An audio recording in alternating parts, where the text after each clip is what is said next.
Yo, what up, people? Welcome to the Joe McFo Show. We're going to get some music playing right now. Say what's up in the chat for those of you who are watching. Welcome, welcome, welcome. Today, wait, is the music playing? Oh, just lost my end. Okay. So today we are going to be continuing with what we did last week. So last week we worked on these characters from Shadowboxers in various styles. So here we got, we got Javen done in the style of Samurai Jack. We got Kayla in the style of Studio Ghibli, or Ghibli, however you say that. Ishnu in the style of Phil Barasa, and then we got Ghazali as a Powerpuff Girl. And something I'm just realizing for this one, we actually forgot to put the beard. So Ghazali has no beard. Oh, my audio's fuzzy. Oh wait. Okay, let's see. Huh. That's weird. Should be working. Well, this sucks. Shoot. I got a new computer, so that might change things.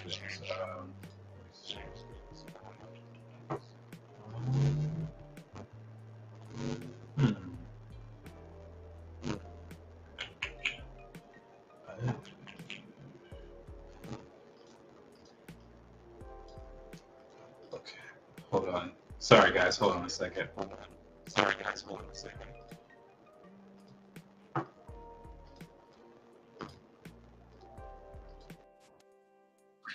Okay, is this better? Is this better, guys? I think it automatically connected to a different camera.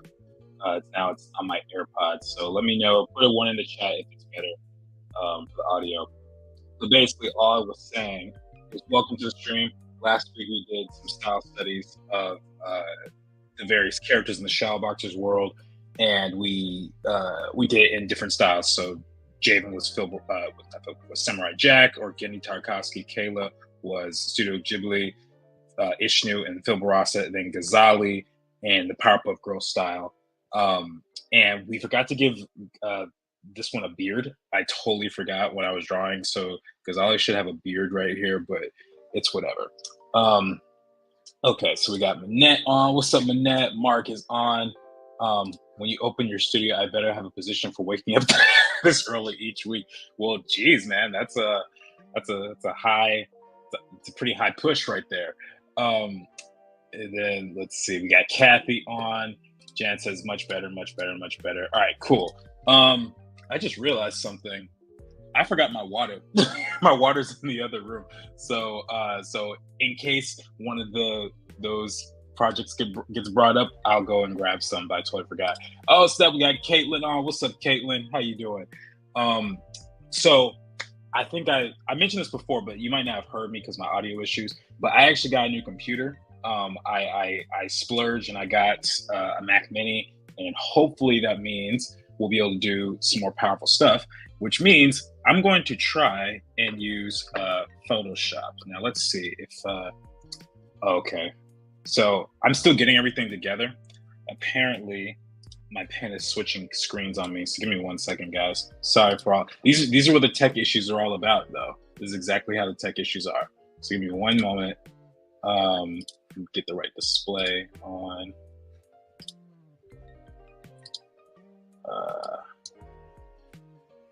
Oh, jeez. It's on the total wrong screen. This is hilarious.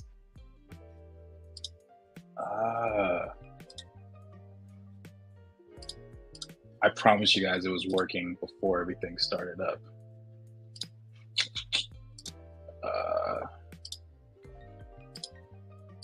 Let's try this one. No.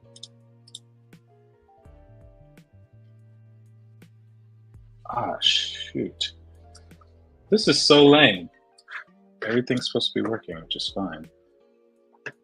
Worst case scenario, I'll just go back to my iPad because apparently this doesn't want to cooperate right now.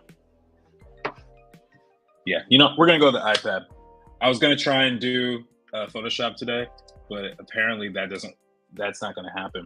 So what we're going to do, we're going to jump back to this. You guys will still be able to see me draw. So it's totally fine.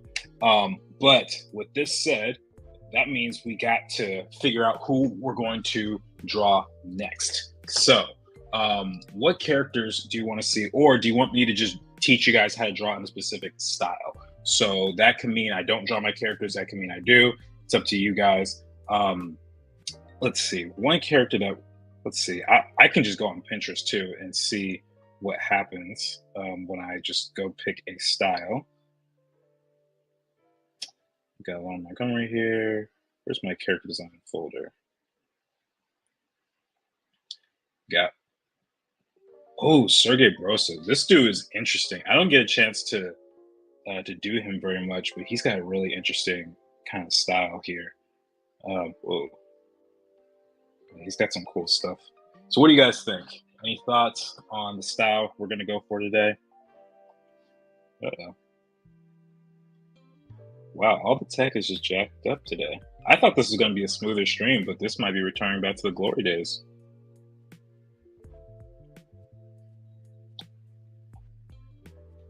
Let's see.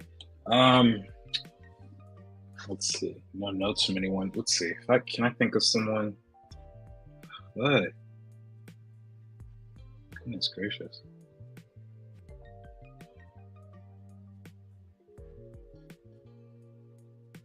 Yeah. Where's my pages? There we go.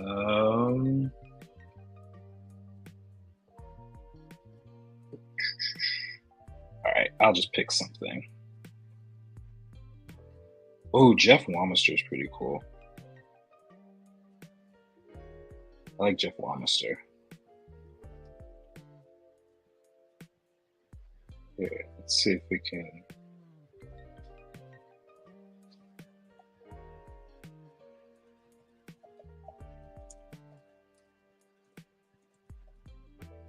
So Jeff Wamister, at least I think I'm saying his name properly. He has a really angular style, which I really like. It's not quite the same as Phil Baras's, but he does something with the shape of his eyes. He has a lot of really great angles here. And actually, I was looking at this one right here. I think this would be a cool pose for Aletha. So let's try this. Let's pull this one into Photoshop. And we're going to draw Aletha real quick. Because no one is saying anything right now, so I am obligated to do it myself.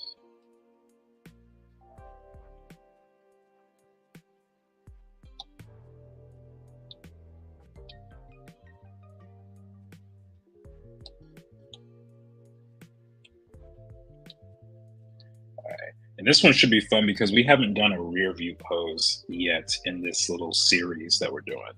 So now I'm going to pull up quick reference. Where is she?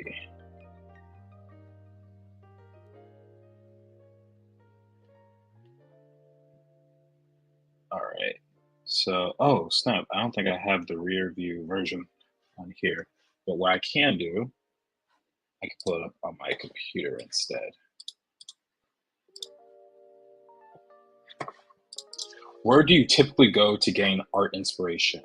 That's a really good question. So first off, I think the number one source of inspiration is life. Because it's funny you asked that because I was just talking about this earlier today with someone, and he was asking me about if I'm concerned about AI. He doesn't work in the art field or anything like that. He's a little older. But he was really just genuinely asking. And for me, I was saying that AI doesn't really do anything brand new. It can only recreate stuff that's seen before, or that's in the database of art. And we're kind of the same way, except much more natural and less scary when it comes to job security and all that stuff. But really looking at real life is a key element, I think. So if you can look at real life, that's really big. That's not the right one. It's close enough though. It'll work for our purposes. So yeah, real life, you can look at movies and books. Matter of fact, I just went on a haul the last couple of days and bought a bunch of art books. So I got some perspective books here. These are both by what's his name? Marcos Mato Mestre, something like that. I got these two right here, and then I got obviously got this. Mentioned that last week, and I got one other concept art book somewhere in the shelf there. But you can look at real life. If you can just look at other artists, anything like that that will help inspire you. Those are all going to be really, really helpful for you. All right. So let's see. Let's do a leaflet in the style of Jeff Warmester. Admittedly, I don't know how different it's going to look from my normal style because I kind of studied this artist when looking at inspiration for my characters. So let's just see.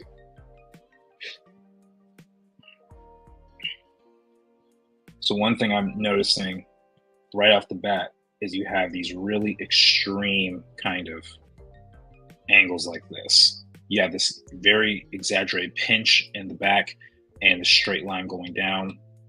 So we can mimic that.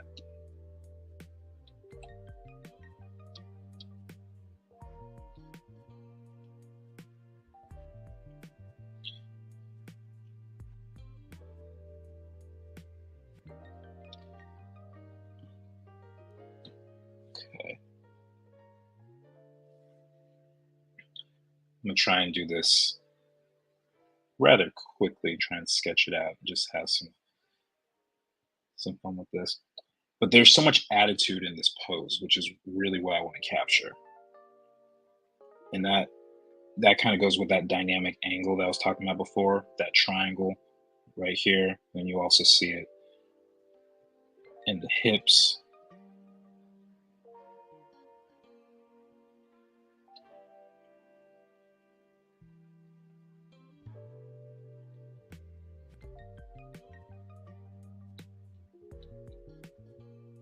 So that shoulder might be a little on the big side.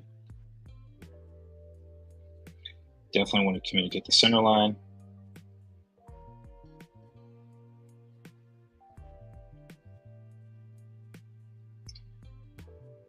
I'm trying to not have really anything round represented here. That's one key element. Okay, boom, boom. So legs are definitely short. I have a video on this on my channel when it comes to proportions, but I use something called the 8-head canon. And one of the things about that is that the hairline to the crotch area is about the same distance to the crotch to the bottom of the feet. So got to keep that in mind. Hello, Joe McFo fam. I'm doing some chores away from the computer, so I'll be slower to reply than normal, but I'm here to enjoy the stream with y'all. Thank you, Megan, for popping on. Appreciate you, homie. Okay. By the way, I'm curious. Has anyone here seen the new Indiana Jones movie? I want to see it this week with a friend of mine, but I in no way imagine it's going to be a phenomenal movie, but I kind of have to see it because I grew up on Indiana Jones. Like, there are some people who are diehard Star Wars fans. I am that way with Indy. Like, I find that world so much more fun, personally, despite the fact that Shadowboxers probably looks closer to Star Wars than Indiana Jones. But I don't know, something about that adventure, going for the whole buried treasure thing, which is basically what it is. I always found that really fun. So I'm curious if anyone has seen it or if anyone is going to see it. Megan says, "Hey, nice shirt." Oh yes, the shirt is a gift from my dear friend Megan, and I think you might know her. You probably like her a lot. So thank you, Megan, wherever you are. Plus, I got to represent Samurai Champloo. I was actually just listening to Nujabes just before this stream. Those of you who don't know, Nujabes is basically the dude who originated the lo-fi sound. Maybe not originate, maybe that's too far of a stretch, but he definitely popularized it with his work on Samurai Champloo. Like, we've all seen that anime girl doing homework, that live stream that's lasted for like 15 years now or whatever. that's all lo-fi kind of started because of him. So yeah, he's passed away. I think he got hit by a bus or something when he was like in his mid-30s, like 2010, which is really, really sad. But his music lives on, and inspiration is still very, very prevalent and prominent. All right.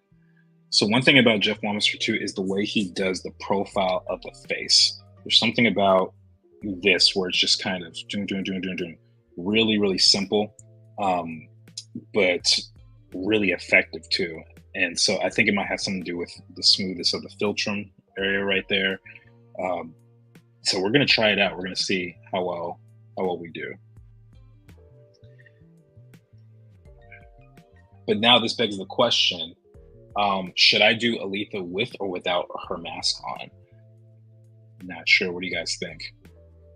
Right now, this is her mask on. Obviously, her uh, her mask off face is somewhere in here.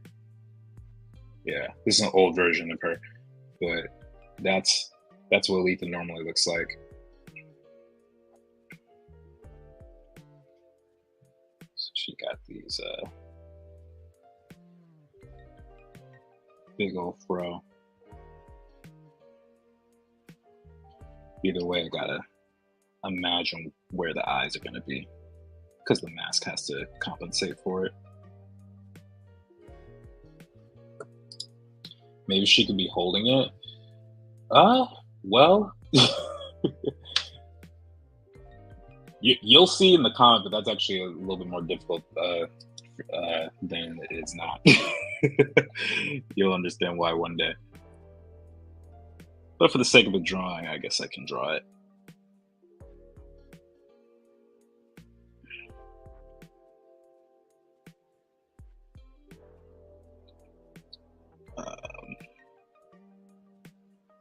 Yeah, actually, this reminds me of a really old Aletha drawing I did. Yeah, I did a chibi version of her.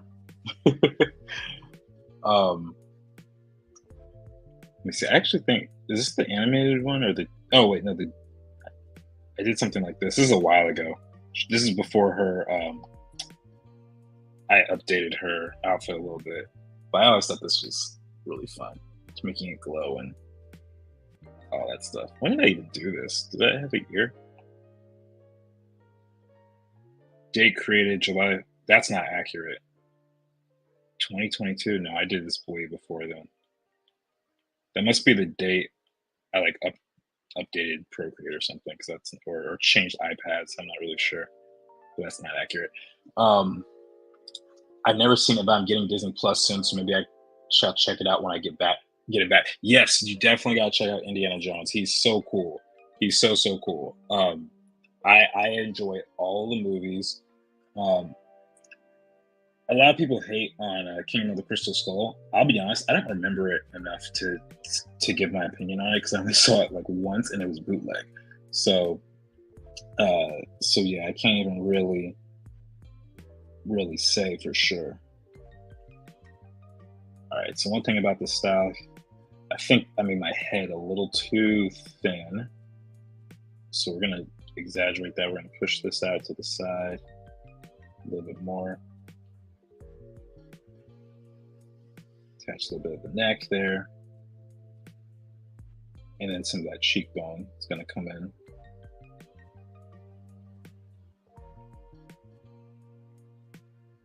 This is really pixelated right now. Why is that? Should be a lot more clear.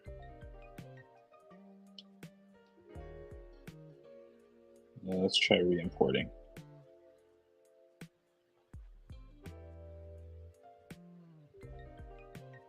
There we go. That's much better. All right. So looking at the shoulders. Shoulders definitely too high on this side. And remember, the goal is to mimic the style. So one thing that you guys probably notice is that the character itself looks a lot like the character in the reference that I chose. And the thing is, that's a good thing because you don't want to just make it more difficult for yourself for absolutely no reason. Like why make it more challenging when you can just take a reference that you found online or in a book or whatever the case is and just make it work. So one thing I'm also noticing here is you have something called your straights versus curves. And this is a really good way to showcase a variety in your design. You'll notice that a lot of the best designers will do this stuff. So one artist, actually, his name is Bruce Timm. You guys might recognize him for doing a Batman the Animated Series. That is his style that you're looking at. But if we can look at, let's say, the legs here on Batman, you see you have the straight line on the inner leg, and then you have these curved lines from the outer leg, especially when you get to the calf muscle. So you could see that design repeat over and over again, and that's something that they're subtly doing here with the straight and the curve for the muscles. So that's something you guys can mimic in your own work as well. Okay.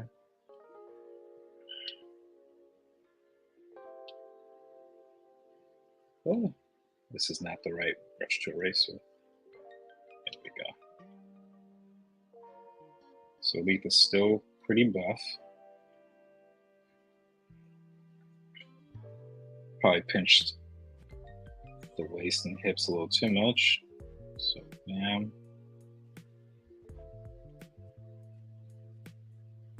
And then I still think her legs are on the short side, potentially. Something's not right.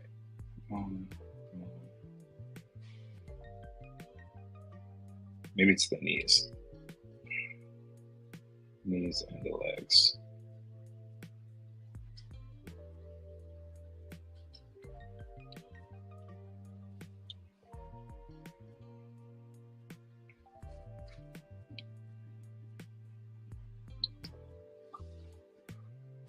Kathy says, reminder to like, yes, please like the video. Please, please. I heard from some friends today that Dial of Destiny is kind of a return to form for the franchise. Sounds promising. Oh, that's awesome. That's what I like to hear.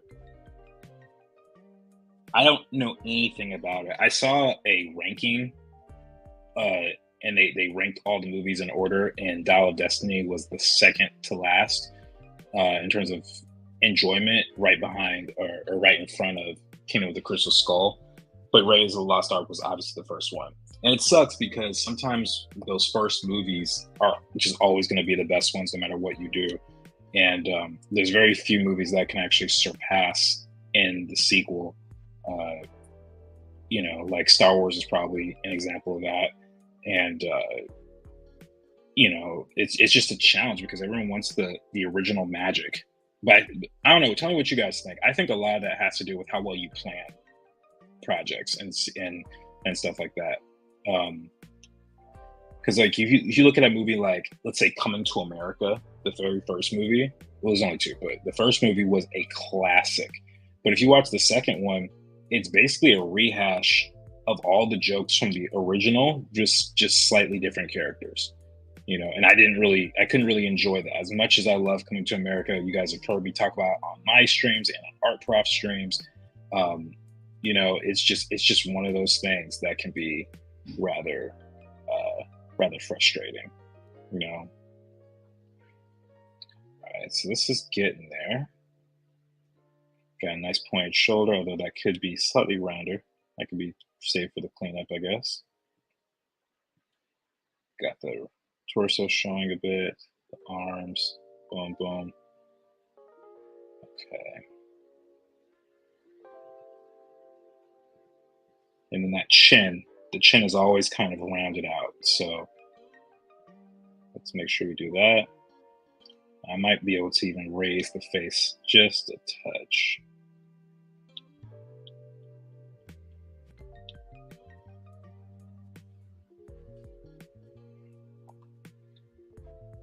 Okay. I think a lot of sequels or remakes rely too much on nostalgia. I agree with that. That's what I mean by planning, because, first of all, when it comes to Hollywood, it really depends on how much money something makes, determines how many they're going to create. Like the Fast and Furious, we talked about this a couple weeks ago, where the Fast and Furious movies, I don't know why they continue to make them, because I don't even know anyone who's ever watched them in the theater. And yet, if you go on a list to see who has the highest grossing movies, they're on like 4 times. And so those movies, despite the fact that no one really wants them, they still make a lot of money. There's still an audience for it, and I don't think they're ever going to stop until it's proven that it doesn't work anymore. And I mean, because you got to think about these companies are in the business of simply making money. That's all that they care about. And if they can do that without creating a brand new story or brand new characters or hiring brand new actors, then why wouldn't you? So there's that downside to it all, unfortunately. But I don't know. Hopefully, one day we'll get more diversity in the projects that we see because, as Kathy just said, they try and play it too safe, and we're bored. Essentially, we're very bored. Okay, let's see how I can do this. So, going in with a blue layer now, blue sketch layer. The head is very rounded. Right here, subtle crease for the brow, and that eyebrow is definitely something fierce.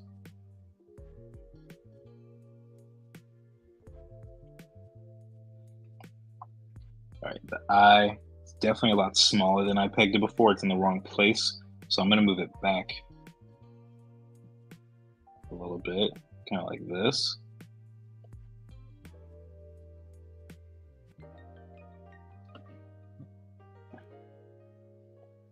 This character has a little bit of makeup on, so I can incorporate that a little bit. The nose is also shaped differently than how I normally would. So here, let's move this just a little bit closer, make it easier on everybody.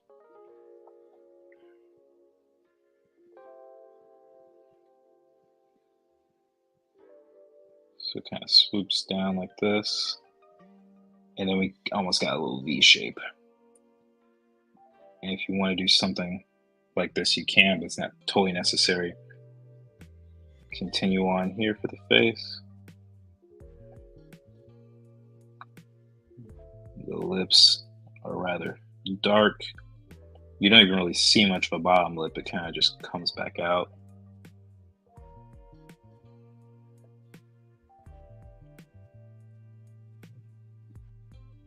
And it rounds out here.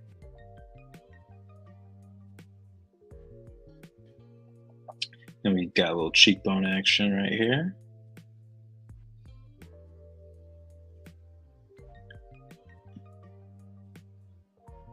I'm actually starting to like where this is heading right now. Kind of like this drawing.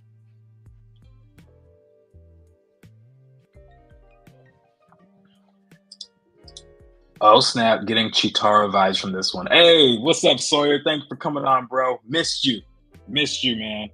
All right, so right now we're doing, for those who are just coming on, we're doing style studies, just like last week. But because no one said anything, I'm using Jeff Lamister, who was already inspiration to me.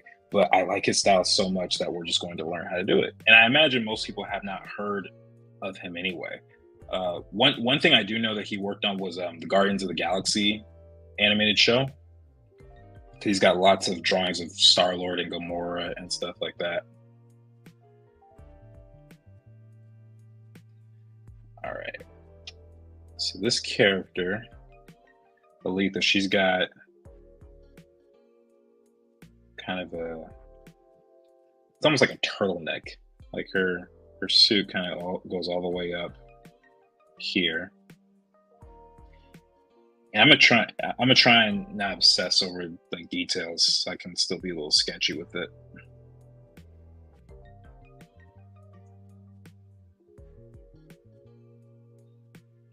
Okay.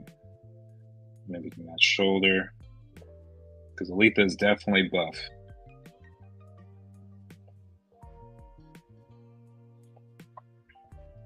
One thing with drawing like buff female characters, oftentimes, is it can be kind of tricky because the muscle mass on the average man, the average woman are very different. So what you might do in this scenario, instead of having big bulging muscles like you would on Hulk or something, you can just draw the muscles really toned and defined. So like if you look at the shoulder here, if you look at the triceps, the brachioradialis and the forearm right here, those areas can really start to to bulge out a bit, and you can create the effect of her feeling very, very buff, or at least toned. You can also apply the same thing to teenagers, for example. Even like characters who are like Robin or something, or I don't know who else. Any teenage character who's buff can also can fit that mold. How do you feel about Boondocks Mashaka next? Oh, that will be fun. Let's do it. Let's do that. Speaking of the Boondocks, I watched a couple minutes of an episode earlier today, and it was the trial of R. Kelly episode. And I gotta tell you, it is very bizarre how the Boondocks is starting to become like The Simpsons in terms of predicting the future. I'm sure you guys all know what's happened to the Pied Piper of R&B and all the gross stuff that he's been involved in. Yeah, but they called that back in 2005. All right. So one thing I also like about Jeff Walmer's style is the really long torso. It feels very long. One of the things that makes it feel long is just because of how narrow it is. Like, how many of you guys have ever seen someone, maybe they're the same height as someone who's more stocky, but because of how thin their frame is, they appear taller. Women like Zendaya actually fit this build. First off, she is tall. She's like 5'10", 5'11". But you can put another 5'10", 5'11" person like myself next to her, and she would appear taller if you were to separate us because of how slim she is. So that's the same thing that happens here. You can emphasize that just by drawing the torso a little bit more slim or enclosed, whatever word you want to use. Okay, let's get the neck to overlap the traps over there. And the cool thing about Aletha is she's basically wearing a bodysuit, so I don't have to worry about cloth the same way. Like Ishnu, he has these giant cloaks, and so I have to be very cognizant of how I do that. But not so for this character. Not so.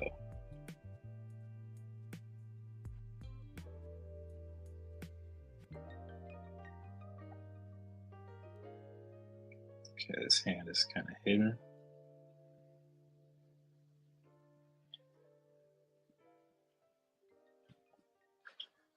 Oh snap! Popped on to check you out, Jay. What's up, Chris? Thank you for coming on. Chris is my cousin. You guys is my family. So everyone say hi and be nice to him. And his son should be watching too. Hopefully he is, because he likes to draw. I've been checking out his stuff.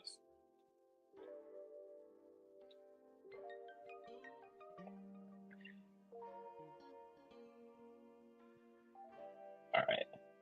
So here we go. So I'm going to tone down this red layer just a little bit. It's kind of nice seeing what the final product is going to look like at this stage. The ears kind of got a bit of a point to them. They're kind of angular. It's almost like a hexagon or an emerald shape or something.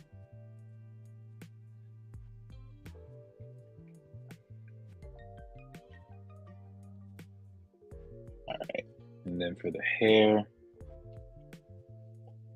hairline is virtually, well, I won't say it's the same on everybody. You guys have seen the hairline I gave Javen. It's kind of all over the place, but some people's hair do look like that, though. Do be looking like that.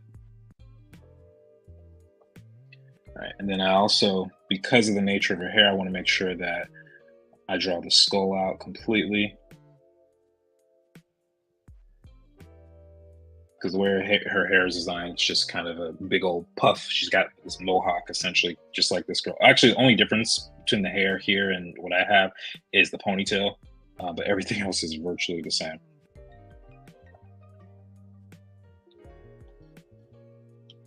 But I do like this pose a lot.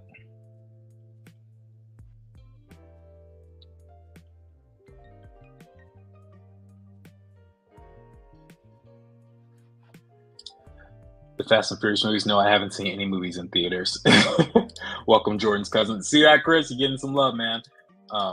I'd also say welcome to the Joe McFam, but you're already in. Yeah, he's more in than most of you guys ever will be. So just by proxy, you know. Um, as a channel's tech support, have you used Krita before? Oh, that's for Megan. I don't know. I've never used it before, but I don't know if Megan has. Christian may pop on. He was on FIFA tournament. Gotcha. Okay. Well, we'll tell him to get his butt in here. Love to see my little cousin. All right. Let's see. So the hair, I think I simplify it in the character sketch, but let's try this. I always like when characters have those bangs that just stretch over their eyes like this, especially because I can't do that. My hair is too short for that, and it's also not even the right texture. Although, I mean, technically I could do that if I wanted to, but I'm not going to do that. Only in my characters.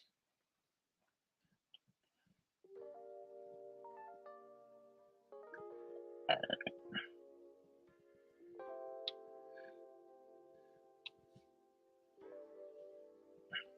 All right, here we go. And then come in. Got some other bangs right here.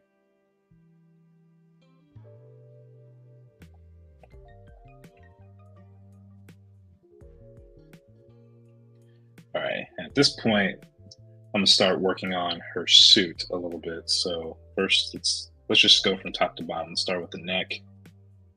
There's two little sections right here. The top one is darker. I don't even know what these things are. Collars, I guess. Technically, this one's dark too, so I can fill that in.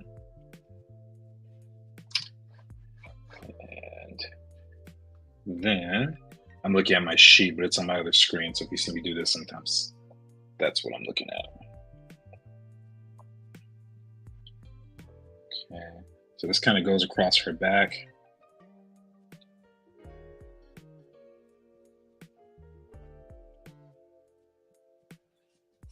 All right, and then we got this little piece of her shoulder, repeat on both sides. Good thing about her outfit is it's completely symmetrical, so I don't have to worry too much. As long as it's matching, we should be in good hands.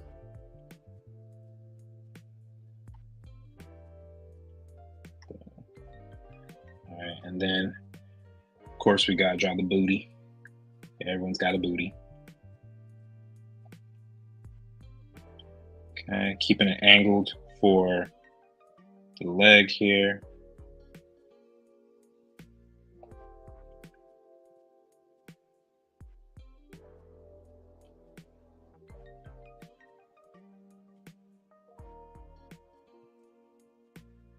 Okay, boom, boom.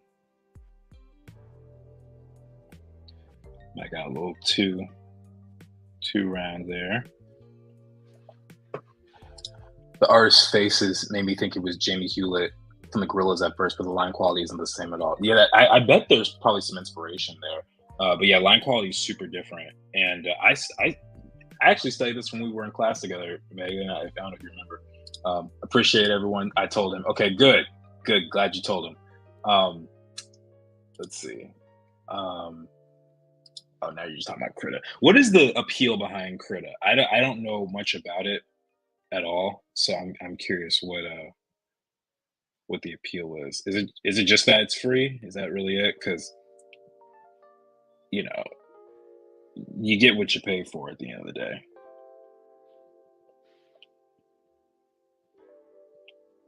Because even Procreate's only like $15, but you still get so much out of it. All right, so let's finish up her arm here.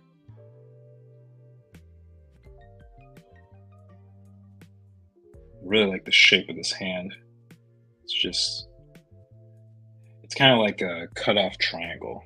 You know, if you have a triangle like this, it's just kind of cut off and all this is gone and you keep this portion. But like with the exception of it's a little bit more Isosceles, a little taller. I want to give it my thieving ways, Jordan. Okay, well that's a good sign. Keep in mind though, if you're ever brought into questioning for that statement, that's your fault. Your thieving ways. I don't know. I don't associate with thieves on purpose. All right, let's see. So here, your outfit does something like this. Get a little triangle here, and then it also kind of swoops like this. We can get rid of that here. Then she used to have gauntlets, but I never really liked how they looked, so I changed them up quite a bit so that now it's just kind of a glove or just a full bodysuit, which I think is way more appealing. Okay, looks like the wrist. I think I made the wrist a little too long here, so let's pull this bad boy up.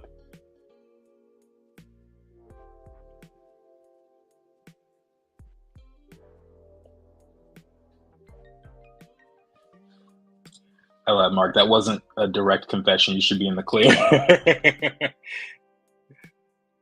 I hope so, man. I hope so. Just don't make me in the comments. Don't admit my name. I got stuff to do, man. I got bills to pay. I don't want to be caught up in no nonsense. That's all I'm saying.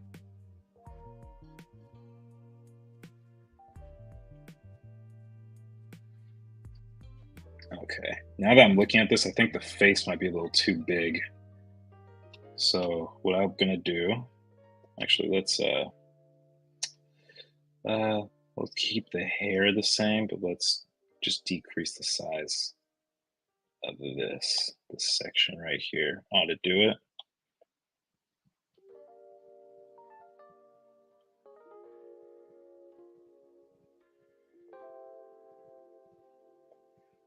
Maybe a little smaller. Yeah, that feels a lot better. Just that by itself is better.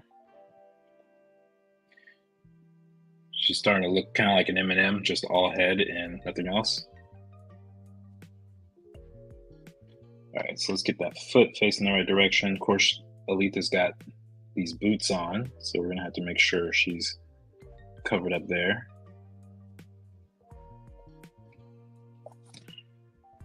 Okay. I wonder if I should color this. Maybe I'll color this too. We'll see. I didn't color any of the other ones. And plus, we got time. But y'all gotta name more styles. We only got one style suggestion so far, which is the Boondocks, which I will do. I will do that one. All right, so now Aletha's shoes. It's pretty much.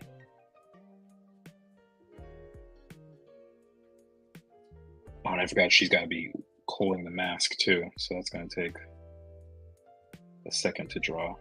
Her mask is exceptionally challenging, but it looks cool. You know, like it's one of my favorite things about any of the characters I've done, but it's just challenging, you know, but it's worth it. Anything like that is worth it. The thing for me that makes all the difference is I don't want a challenge that is just needless. Like, for example, I think I told you guys I had a bunch of lines that were just very arbitrary on our outfit and a couple other people's that just didn't make a whole lot of sense. So I just got rid of them because it was like, I hate drawing this. It's not even that it's challenging, it's just that it's annoying. Like, not everything, like those things don't need to both exist at the same time. You know what I mean? Like, washing dishes isn't challenging, but it's annoying. You know what I mean? Like, it doesn't need to be both at the same time, in my opinion.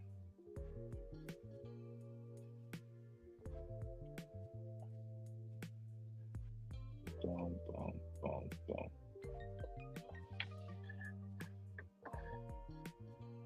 Jordan, you know we have your bail on deck. Not with that attitude.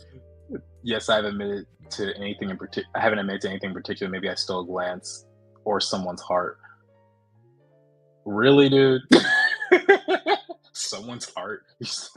Okay. Um, what about the Spider-Verse style? Ah, man. Okay, you said it. So, Chris, you may not know this, but because of my love for a few things, including Avatar and Spider-Man and Jack and Daxter, anytime someone brings that up, we have to drink water. It's our drinking game, and the only reason it's water is because I don't drink alcohol, and I'd probably be dead by the end of the stream. But this time I forgot water, so give me 20 seconds. I'll be right back because I can't. You guys are gonna let it go, so I'll be right back.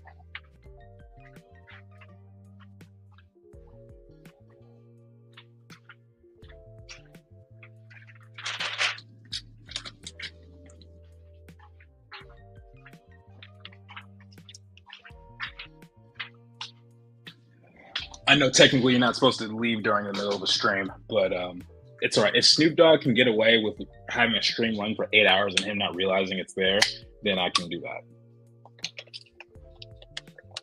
Yeah. I told you last week, Atana and Disney Princess style. Okay, well, you need to remind me, but thank you for reminding me. We'll do Mashaka in the Boondocks, and then Atana and Disney Princess style. That's actually gonna be fun. I still want to see Bob's Burger style from you, Jordan. Oh, you see, I asked you guys like an hour ago what styles you want to see, and no one said anything. And so now all these things are coming up.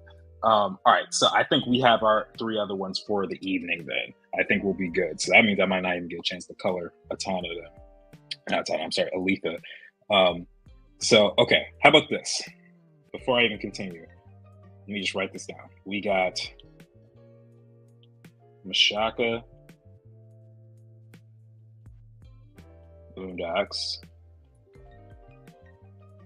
We got Atana, Disney. And then we got Bob's Burgers. Who should be the Bob's Burgers drawing though? What should we do there? Caitlin's all surprised. Caitlin's all excited.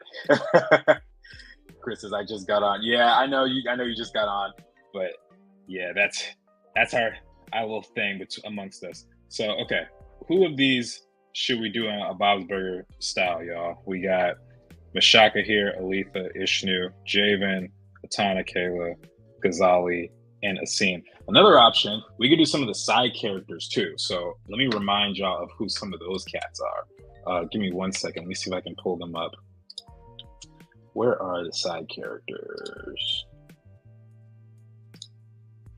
Where are they actually? I'm trying to... Oh, background characters. There we go. I think it was here.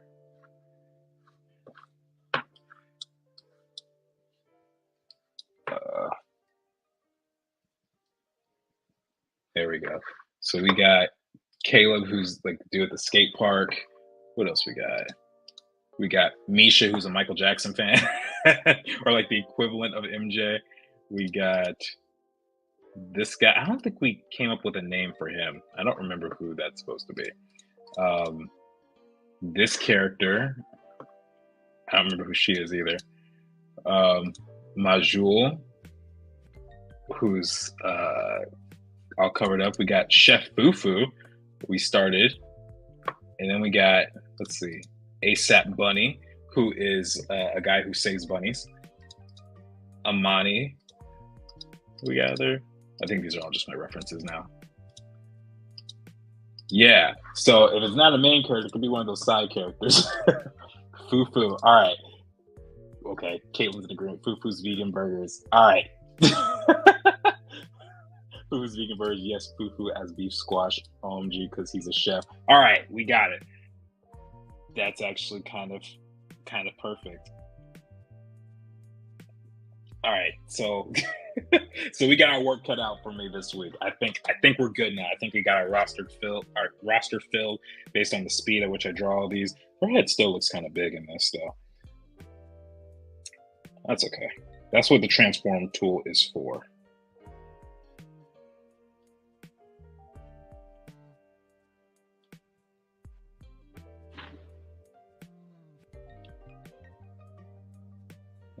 That's still...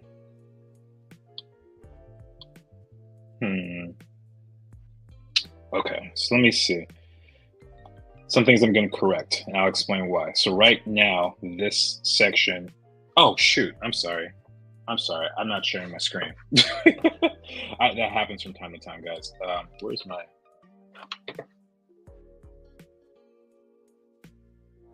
Where is it? There we go. So, so yeah, I was looking at this. This section is a little too exaggerated for the Jeff Lamister style, so we're gonna cut that a bit. Then what else is there? We still have our mask. Let's just do our mask real quick. Although if she's holding it that way, we would see all her fingers, I think, or at least two of them. Then we can erase here. Face and mask got to be about the same size, so that mask probably going to come to about here.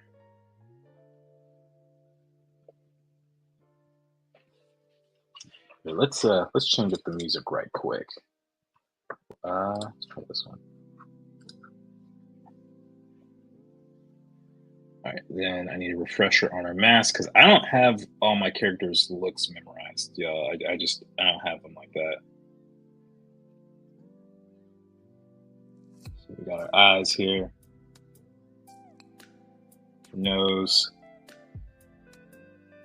creepy smile.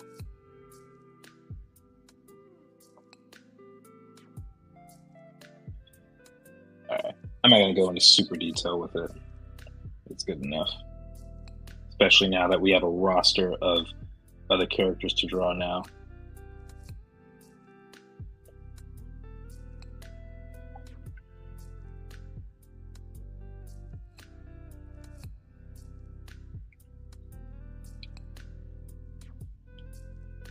One of these days, I'm gonna have Megan make a 3D model of her mask, so I don't ever have to draw it again.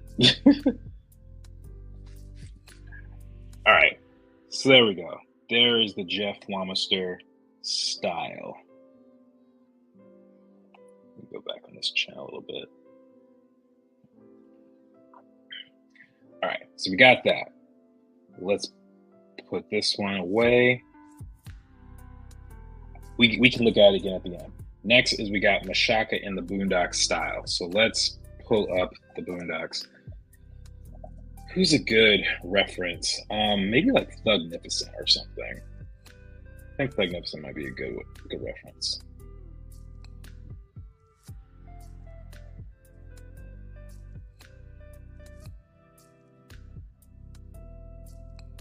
Yeah, something like that. But then I need the rest of his body. He's got really baggy clothes, so you might not be able to see the form too much. But I guess Mashaka does too, so it shouldn't be too much of a problem.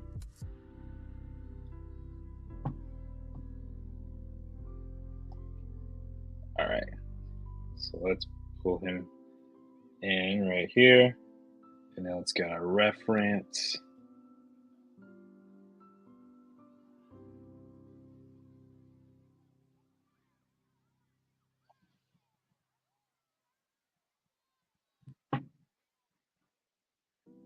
For those of you who do not know, Thugnificent is a prolific rapper that showed up on a show called The Boondocks. And he has several hit songs, none of which are necessarily appropriate, but they're very, very funny nonetheless, if you ever get curious to look them up. All right. So yeah, I think this is probably the best we'll be able to pull off. So let's get... Let me crop this a bit.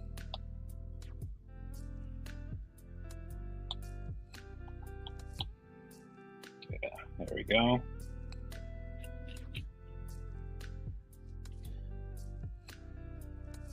I may or may not do the whole body, because I don't think it's so much the body that is really iconic in the Boondocks. It's more of the face. It's more like how you do that. So let's just see, and hopefully it actually looks different, because I think I took a lot of cues from the Boondocks too. Like I combined Phil Barras of the Boondocks, Jeff Bamister, um, Legend of Korra, and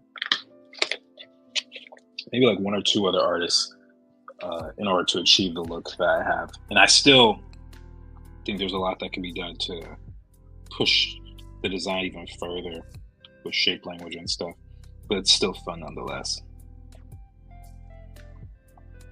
Okay, so in this case, the Magnificent's face is very tall because he's kind of looking down at us, going at an angle. So let's get the placement right here. The other thing that makes the Boondock style really unique is the way they draw eyebrows. These are probably the most complex eyebrows I have ever seen in any project whatsoever. So I don't know. It's just needlessly complex. I don't fully understand why, but that's the decision that they made. And it looks iconic. I'll give them that. It feels unique, but totally weird at the same time. All right, so his eyes are also kind of wide, and he's kind of, what's the word I'm looking for? When you do the scowling, is that the word? Squinting his eyes. Yeah, that's what it is. I was like, it has a sound to it.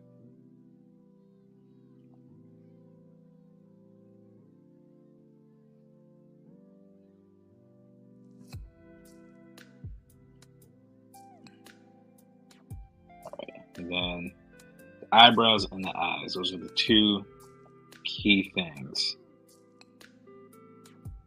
So with the Boondock's eyes, they're kind of shaped like hexagons in a sense. They're basically like this,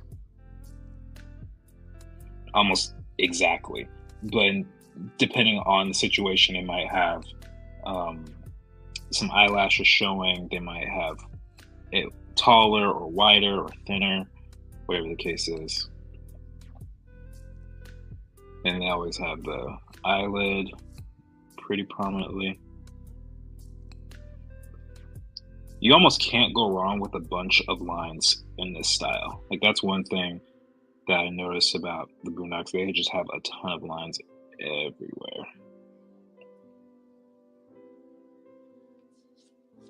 For the record, y'all, I tried to model her mask. It was really hard. Never done a shape that complicated before. Yeah, that is true. I don't know pretty much anything about 3D.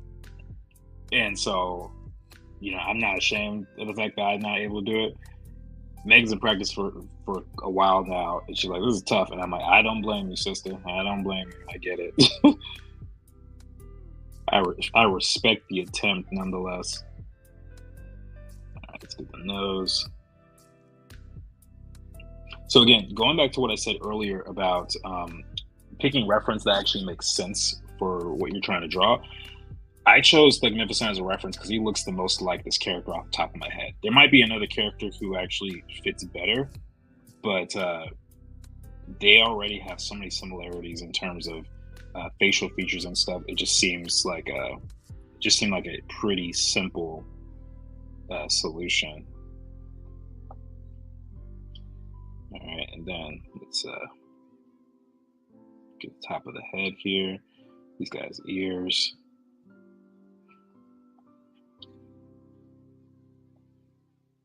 He's got this kind of dead expression.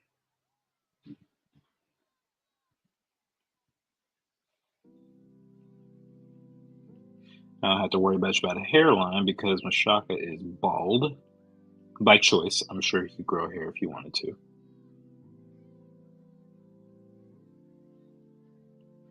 I also think I am not exaggerating these brows enough. So let me bring this back and do it at a different angle.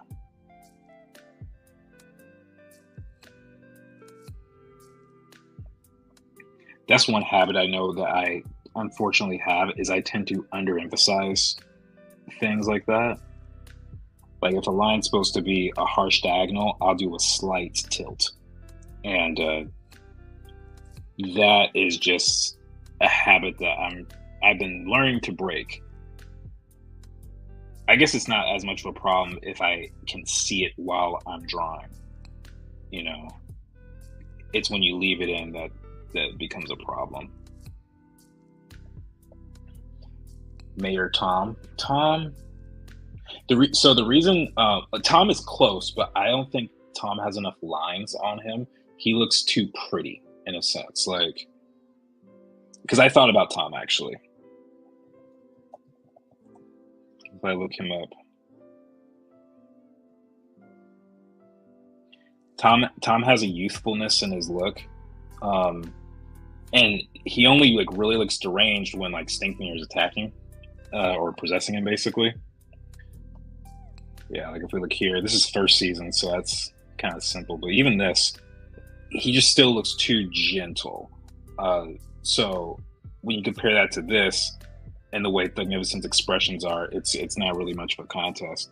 But he would probably be a second option if Thugnificent was not in the show. I probably would have chosen Tom.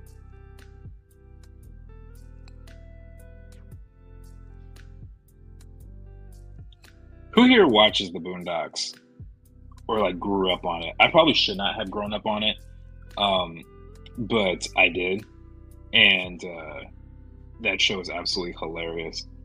Like there's one line I'm thinking of it from the.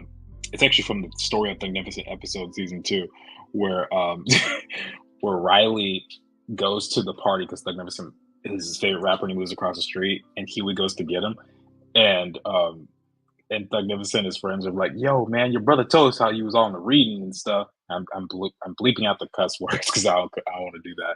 But he's like, "That's amazing, man. You grew up reading." He's like, "Did you just congratulate me for reading, sir?" It's just the funniest line to me. The delivery of that was so perfect, and it's just amazing. Caitlin says me. Chris says me. Mark says I watched a few seasons. The first 3 are the only ones that count. And anything after that is not necessary. You don't need to see the 4th season at all. If you saw the first 3, you got the best of it. Trust and believe. Trust and believe.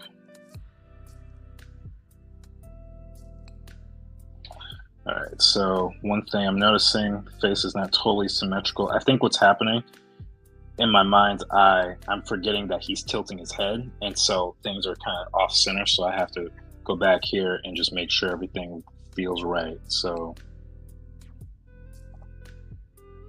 yeah. So for those of you who have seen the Boondocks, who is your favorite character on the show? And tell me why. Because sorry, I need more light in here.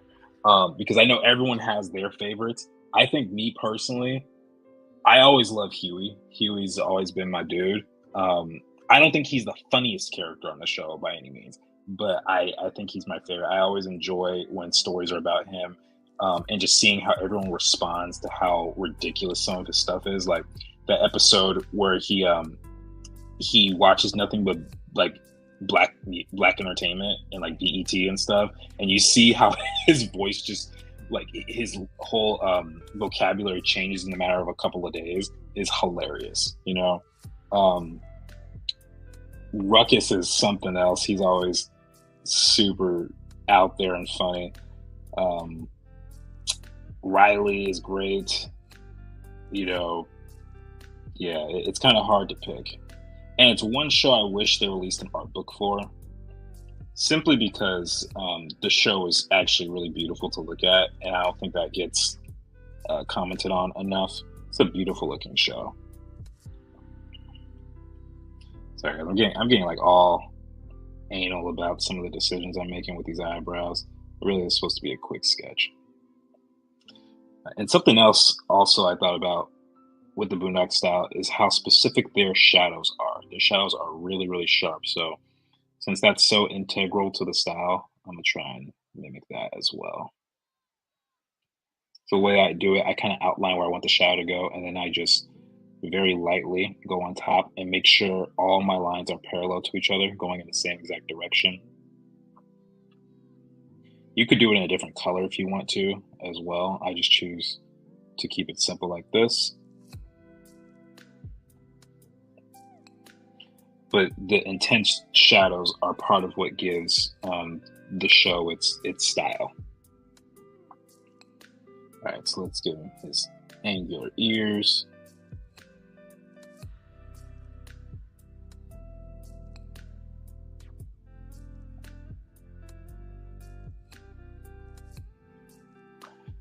Mark says, I like Huey, but Riley always made me laugh. Yeah, Riley is definitely that dude to make you laugh.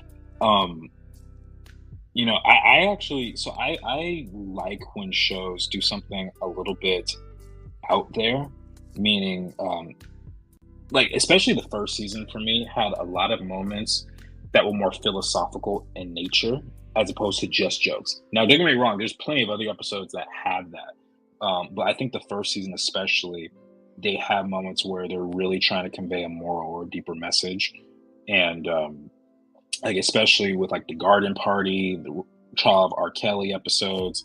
Um, what else? There's the Passion of Reverend Ruckus. Um, what's the one? Wingman. Wingman. That's another great episode where Granddad goes back for a funeral of his friend, and so like those episodes, I've always really liked those, and it tends to be the pattern that in those moments Huey is the one that shines because he's the one who's the thinker, and he's the one who's the voice of reason and essentially the narrator of the show.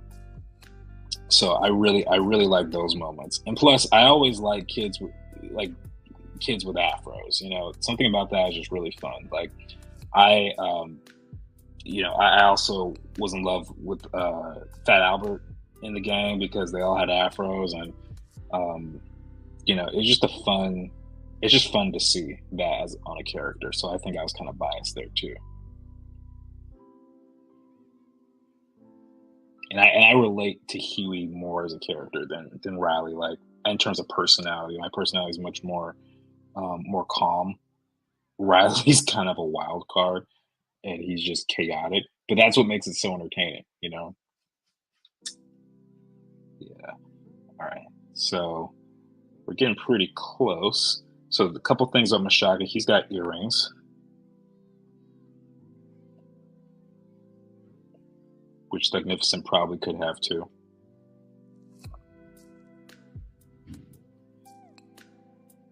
All right. I'm just going to draw him up to his neck. I'm not going to do the whole body.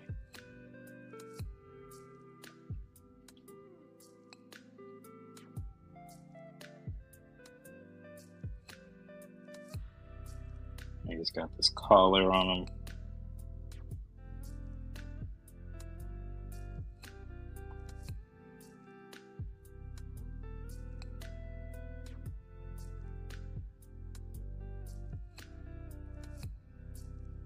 And put a little triangle here.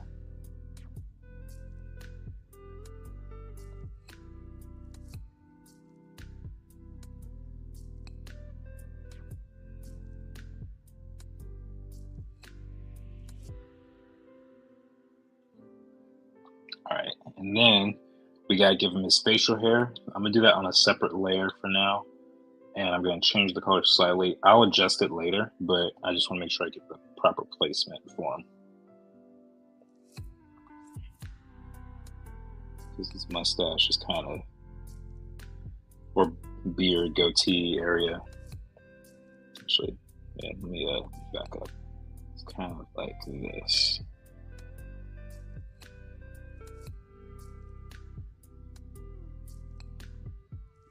Kind of these vertical lines here. Bam, bam.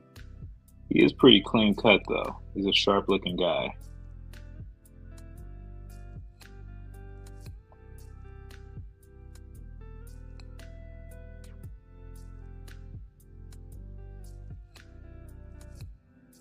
All right, so now let me clean up some of these lines that I don't need, and then I'll fill it in, and I can change the color back to what it was. Still going in the same direction all throughout. I'm actually not even picking up the pencil when I do this, except for that moment. But I kind of like it because it's a good way to test how well you can control your pencil by moving kind of quick like this. But you have to be real precise to know where to end and begin in a situation like this. And again, you just want to make sure you're going in the same direction the entire time. The minute you start doing different directions, it'll start to feel like different planes. And that could be what you're going for, depending on the scenario. Like maybe you're trying to do some like really extreme cross hatching. So there's nothing wrong with it inherently, but you just have to be aware that that will happen. And if you're going to change the direction, make sure whatever you do, it's following the plane of whatever object that you're drawing, because otherwise it's just going to feel really amateurish, and you don't want to fall into that category.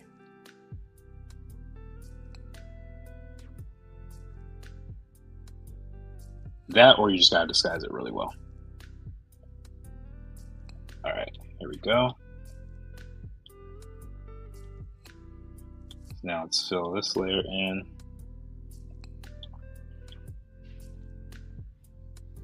And then let's probably do something like this.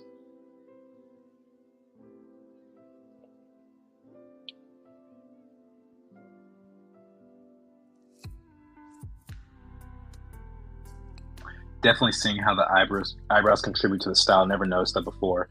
Yeah, it's crazy. Like that was the thing I noticed like immediately, was just how intense the eyebrows are. And especially, when you look at just the anime style, usually I don't think their eyebrows are that intense. Like, you guys can correct me if I'm wrong, but I've never seen eyebrows as intense as this in any show. Like these guys really did something, to the point where it took me a couple tries to get it, and I don't even think I got it. You know what I mean? Like that's just some real dedication. Like they had to have meetings on this, if you really think about it. And what's really crazy is they didn't start that way. If you look at their designs from season 1 to the previous seasons, or the later seasons, this is season 1 eyebrows. That's season 1, Tom. Even if I go to Huey Freeman, because he's always mad. Matter of fact, that was actually a rule in the show. They have very specific rules to these characters. Like, Huey and Riley weren't allowed to wear shoes in the house in any scene that they were in. Huey was never supposed to smile, although they did goof that up a couple of times. But yeah, look at these. I think this is either season 3 or 4 eyebrows for Huey. Look how complex that is right there. But then you want to look at season 1. It's just real simple. So something changed. They went a whole different direction. But I think it was for the better, honestly.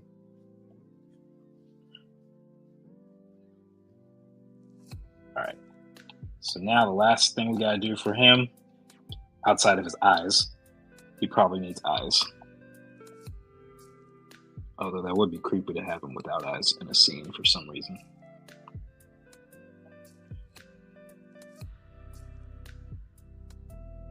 Okay, I'm already gonna prepare this. He looks kind of like Uncle Aaron right now. He looks like Uncle Aaron.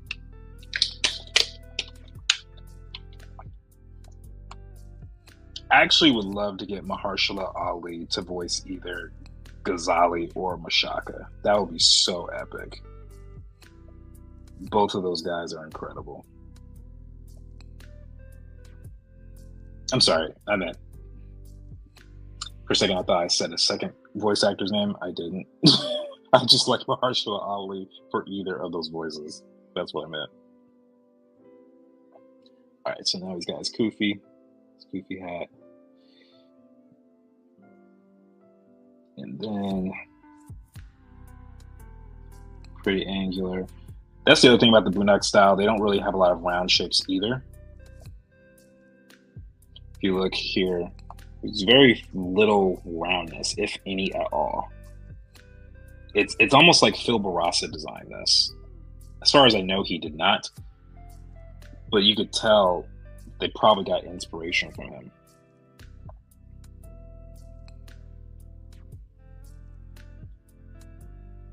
Okay.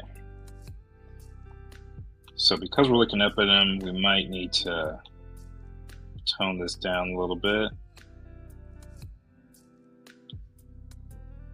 Yeah, there we go. And remember, 1,000 followers equals Jordan reacts to Full Metal Alchemist. Yes. Tis true. We're at, I think, 840 right now, so we can kind of stagnate, but I think that's my fault because I need to upload more videos. videos.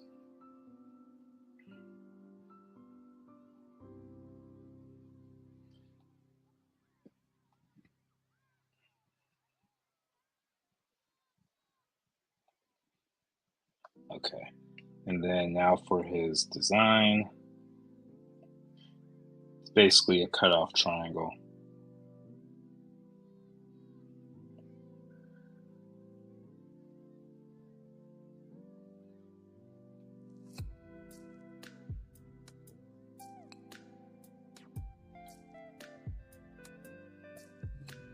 Okay. Ah, darn it. It's supposed to fill in.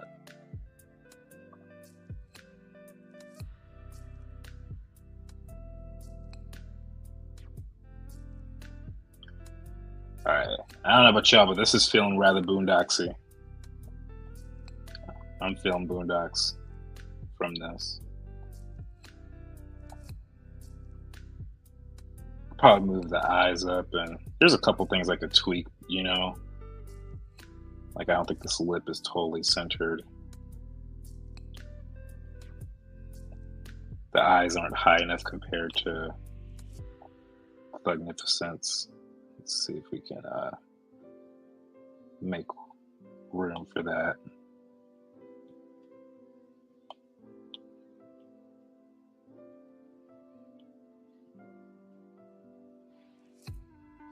Oh no, a piece got lost. Okay, hold on.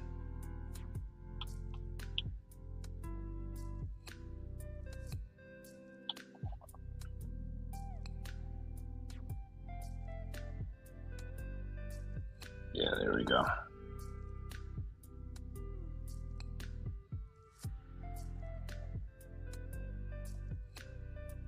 And then can raise up the nose a little bit.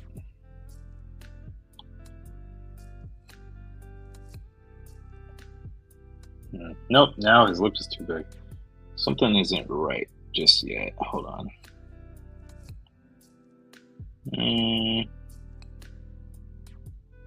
The jaw? Maybe it's the jaw instead. Maybe this is too odd.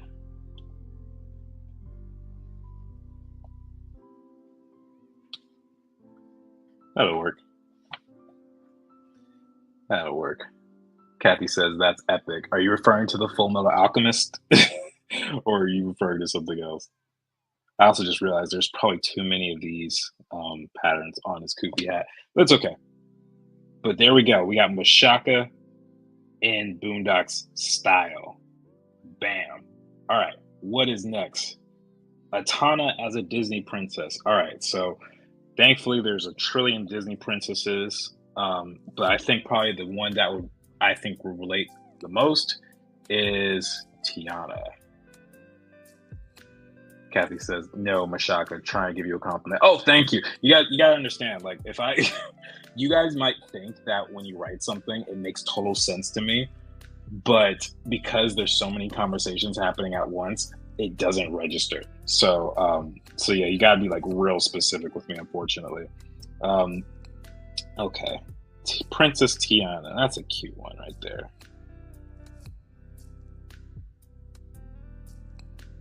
And I'm almost there.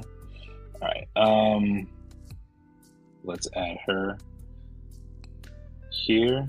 Is there another one that we can do?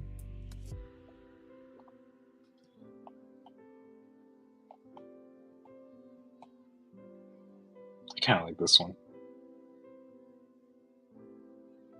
If anything, just the expression.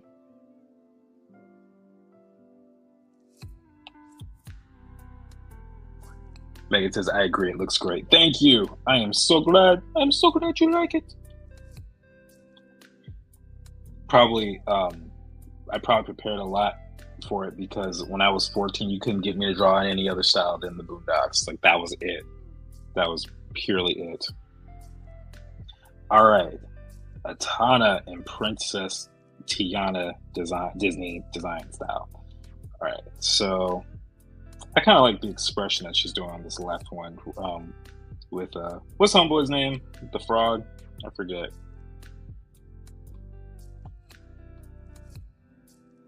I don't remember what this is name. Tiana's top tier Disney princess.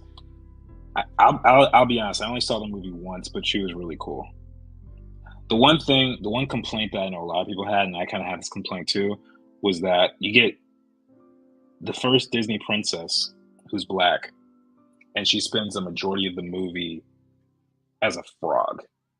You know, like that's kind of there's actually a trend where that happens. There's that movie Soul was just like that, Pixar movie. And I think there was another character who was also black but wasn't. Naveen. Okay, yes, Naveen. Thank you, Kathy and Caitlin. There's another character who's black and like what's the movie with Will Smith and Tom Holland? The where he was the secret agent, he turned into a pigeon. What was that movie called? Um, can someone look it up for me? Will Smith and Tom Holland are in it. But that movie, I know that pissed off a lot of people. But it's like, come on, you know, like I'm down. If you're gonna represent, guys. Like, come on. So it felt kind of cheap. Anyway, all right. So let's look at the proportions of a Disney princess. So I think probably the biggest standout. Yes, Spies in Disguise. Thank you. The trailer made me so mad. Yeah, it made everybody mad. Because I thought dude was gonna look so cool. I was like, no way! Like, got the secret agent, dude. He's going all this stuff, and then he's a pigeon. Like, I didn't even see the movie. Like, it was just nah. Anyway, so I think probably the biggest thing about a Disney princess that stands out is the eyes. We talked about how circles and circular shapes often will convey cuteness and bubbliness and femininity, all that stuff. So that's probably the first thing that we're really gonna have to nail down is the big eyes. They also have a slight slant. It's not necessarily a circle. It's kind of like a teardrop that's at an angle, like something like this. And she's got her lashes.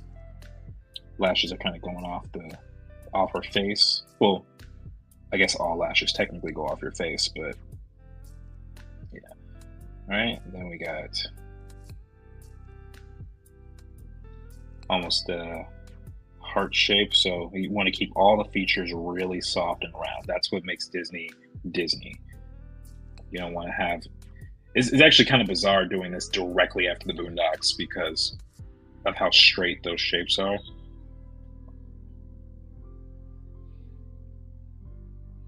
Got a cute little ear. She barely has a jaw. Barely has a distinct jawline. Nice, long, thin neck.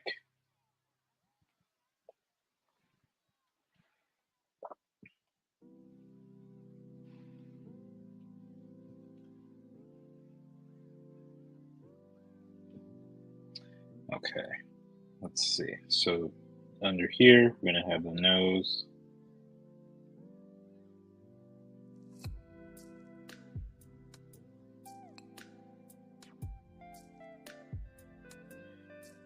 Nice round shape. Now, one thing that Disney has always been really good with is expressions. They will make you feel bad for a squirrel, a lion, a tiger, a snake, a cricket, a deer, whatever it is.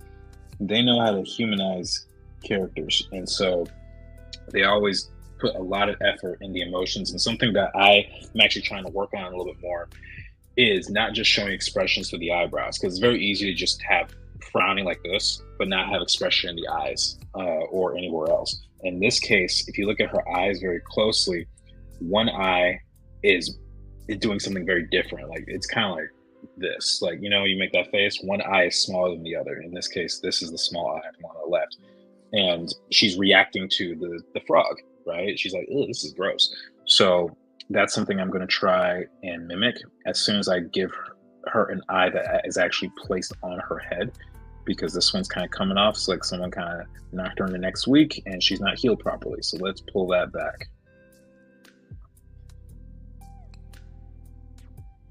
I'm going to make this a little bit smaller.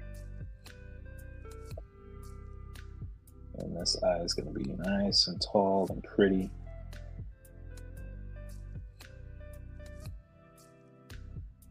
Big old pupils. That's something else you want to have. Oh snap! Noximation is in the house. What up, dude? Thank you for coming on, man. Yo, I have been seeing your updates on your project on Instagram. Super proud of you, man. You're putting in so much work, and you should be proud of yourself. For those of you who do not know, Noximation is also working on his own project. Can I say what school you go to? I don't want to give away all your information, but he's working on a project. Um, and it's really cool. It looks like he's trying to compete with shadow boxers in terms of how big the world is. No, I'm just but it's super cool. And okay, he says sure thing. So yeah, he is actually a RISD student, and we had a conversation about his stuff, and really cool. So Noximation, if you want to give him your info and put it in the chat and get some more followers, feel free to do that. But yeah, gotta give a shout out to my homies. Gotta give a shout out. All right. So this is close. There's a couple things in just this initial sketch. The mouth has a lot more expression in this pose than what I created. So what I'm gonna do, move this a little bit closer. We're gonna tilt this, but just look at the curve in the lips here. That's really exaggerated compared to what I just did. It's kind of flat. So you want to pay attention to those things. And this is how you study different styles, guys. You got to do a lot of self-critique, a lot of it. It's to the point where you're probably going to feel bad about yourself. But that's the job, right? If you want to work in this field, you have to be able to mimic different styles and be able to do so with ease for the most part. I'm sure during the development process, there's lots of opportunities to play with style and stuff, but most times you're going to have to adjust. All right, here's another example. The eyebrows are not as emphasized as they could be. So let's actually erase that. Let's do a little bit more.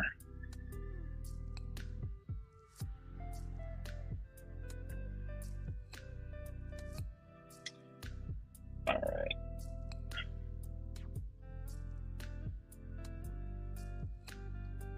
Okay, we got cute little nose here. Atana also has a cute little nose. She has more of a bridge in the way that I drew her. Tiana doesn't really have that. I just noticed their names are very similar, Tiana and Atana. Works perfectly.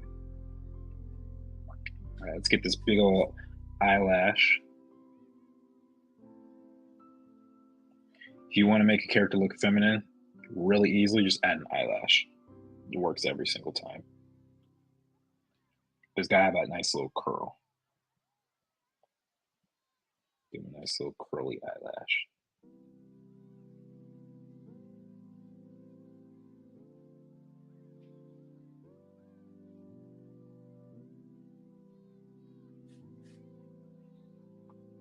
Okay, and then I also went a little too broad here. There's too much space between the lip and the chin. It makes her feel kind of cheeky or like a little slightly chubby, maybe. So I'm just going to take this and warp it a bit. Push this in, make it a little bit more defined.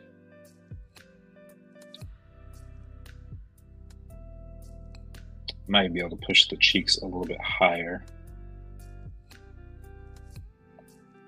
Again, no sharp angles on anything here.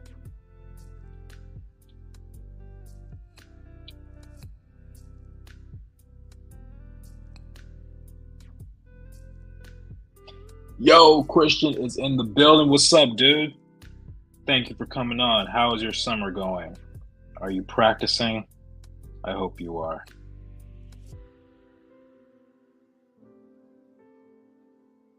All right.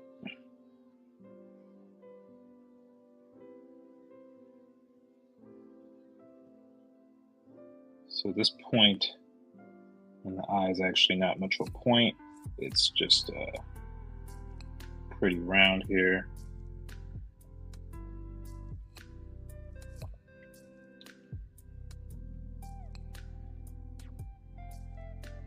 I think this is coming out okay.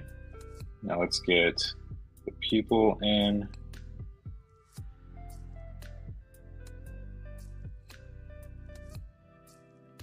I'm trying to get them to face the same direction. This is always kind of tricky to do. I always have a little bit of trouble making sure they don't look cross-eyed. Yeah, that looks cross-eyed. Let me try something. I noticed that this eye was a little bit slanted a little bit differently. Let's try that.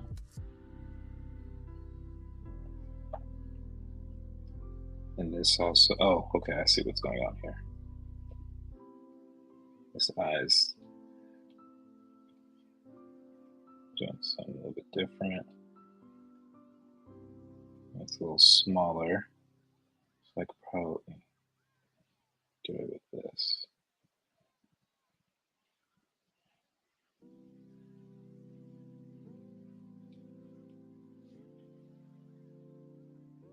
Yes, sir. I am mostly figure drawing. Good. That's what I like to hear.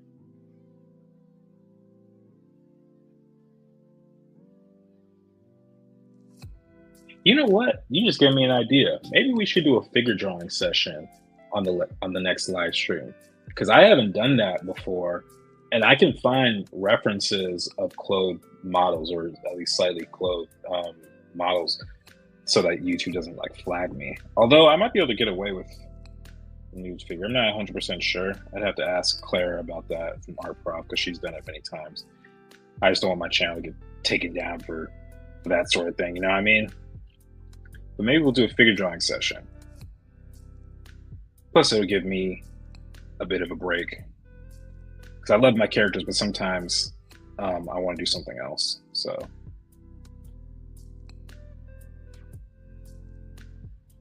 okay, so let's get these characters listed. If you guys want to see a figure drawing session, put the number 1 in the chat. If you have another idea, please suggest it. I am all ears. Kathy says, ooh, figure drawing will be cool. Megan says, no. Don't get off the SB train. We're never off the SB train, Megan. Come on now. Come on. Figure drawing, yay, that would be dope. 1. Okay. So we'll do a week of figure drawing. We'll do a week of figure drawing. And you know what? Maybe for a certain portion of it, we can do more action poses, and then maybe the following week we could put some of our characters in action poses, because I've done that before. It's been pretty successful. So at least for me, I always thought it was pretty successful. All right, so I'm thinking this feels pretty close to Disney Princess. This eye is a little close. I'm looking at the relationship between the eye and the nostril right here. And compared to this, it's not quite there yet. So we can spread that out. What else is there? I think the ear is too high. Ear is too high. Like, these are the subtle things, guys. Like, you have to, it's not always apparent when you're drawing it, but these are the changes you have to make. And also, keep in mind, like, this is just me going and looking at it like kind of blind. When you're working on a show, you have hours and hours and days and weeks to kind of get a style down if you're working on it. In this case, I got like 15 minutes or 20 minutes or whatever length we gave ourselves. How long have I been working on this drawing? Anyone know? I have no idea. Yeah. I'll be outvoted. Why? It's okay, Megan. Shadow boxes ain't going anywhere. It's going anywhere. We're just taking a little break. That's all. It could bring in some guys who are into figure drawing but don't know much about SB yet. That is true. I was thinking you could use the pose as the basis for SB characters. And once they're here, we snatch them like how trapdoor spiders snatch their prey. Okay, that was slightly more devious than I anticipated. But you're totally right. Yeah, we'll do figure drawing. We'll do figure drawing. We'll even do some action poses. I'll show you guys how I start, and and you guys can draw along with me if you want. And I'll come up with something next week about like posting it and tagging me or something.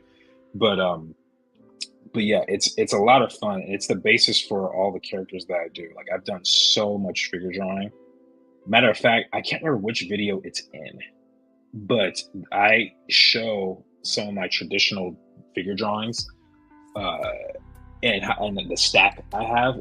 I weighed it some time ago, and it was like 22 pounds of just paper. That doesn't include all the stuff I've done digitally for figure drawing. So yeah, it's pretty awesome.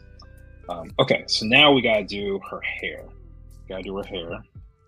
And Megan, I'm sorry. I'll give you a virtual hug. Virtual hug. Plus, you like figure drawing. I know figure drawing is your jam too. All right, so let's see. So with Atana's hair, it's also going to be very round. Actually, you know what we can do? You know who else has locks and is a Disney character? Our boy Tarzan. See, he's not a Disney princess, but he does have the hair type. And if I look at a drawing like this, where it's very, very round, we can get away with stealing from Disney's secret catalog over here. I guess not so secret because it's one of their best movies. But let's see here.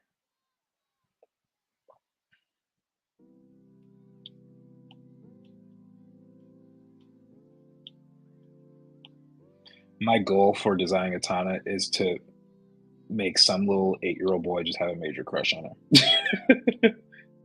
Just like how I had a crush on Shell from The Road to El Dorado and Jessica Rabbit.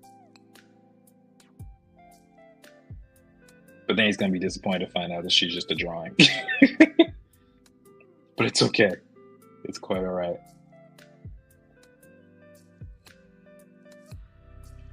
All right. So the hair. Still want it to be pretty round. We got shoulder length.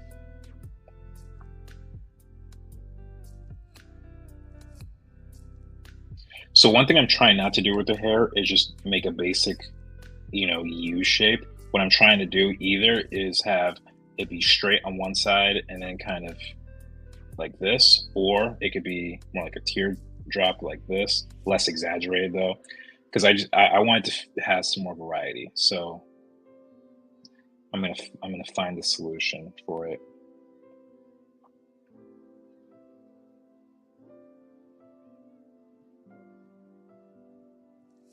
Christian says Road to El Dorado is my movie. It's such a good movie. It's so underrated.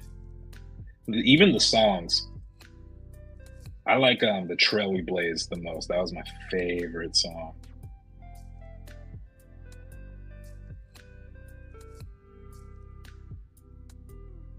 On the sweet unfolding of an antique mystery.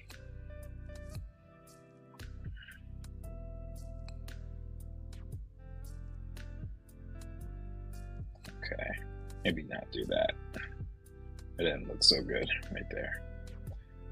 All right, and then where's her hairline? Her hairline's pretty high up there, so let's say it's something like this.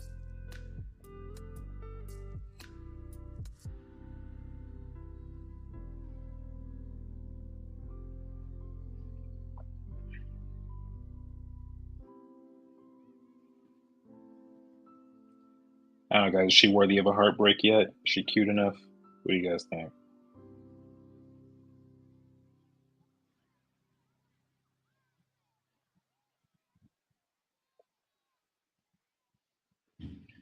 Actually, let me keep that eyelash because that was a pretty big detail. Seems like her brows are going to be covered, unfortunately.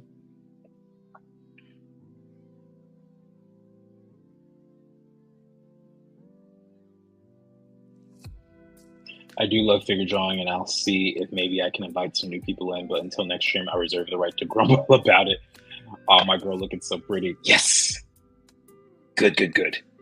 To both of those things. You can grumble, Megan. It's okay. You're allowed to grumble.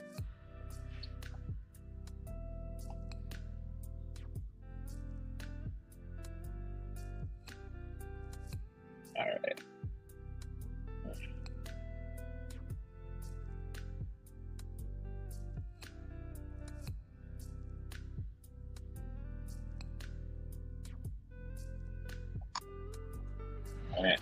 then let's get the little. I forgot what the little jewelry was called. We said it in one of the streams. I just don't remember what it is.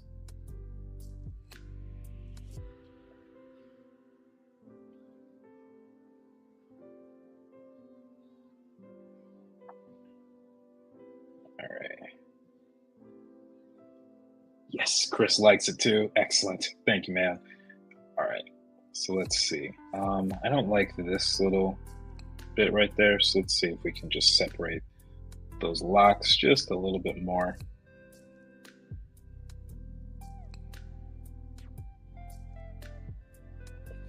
Did anyone here watch Quest for Camelot? It was one of my favorites as a child. I probably did watch it, but I don't remember anything about it. That was one of those movies that my cousin had, and we probably watched as like when I was like 4, but I have no clue. Okay, but what's she looking at is the question. I think it's Javen doing something dumb. Honestly, probably. You're probably right. She's probably looking at Javen doing something that he shouldn't be doing.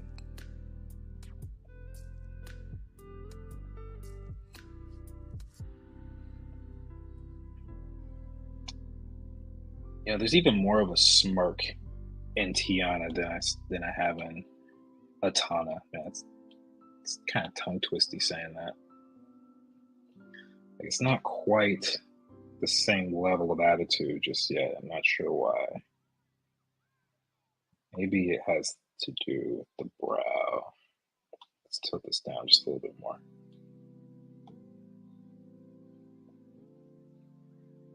Yeah, there we go. It's not matching the drawing anymore, but I actually kind of like this. I prefer this.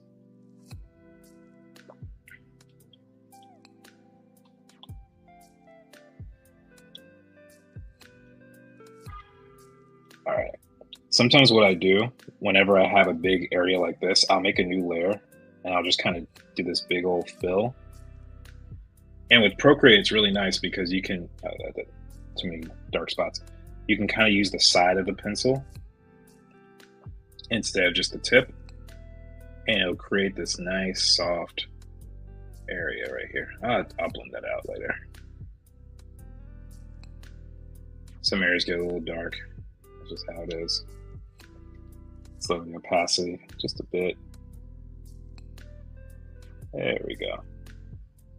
Now it matches everything else. Cool. And then what you can do is you can go and select the outside of it and make sure that nothing is going in area that you don't want. Like so. And it doesn't mess up the lines for the hair that you already did. So I like that as a general solution sometimes, especially on big blocks of hair like this. And her hair is a little bit complex.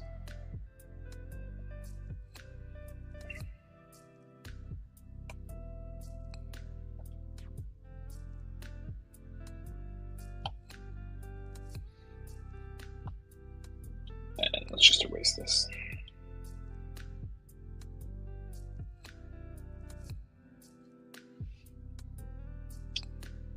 Quest for Camelot was fantastic. So is Treasure Planet. Treasure Planet's also underrated. I think my favorite of the underrated films of Disney was definitely Atlantis.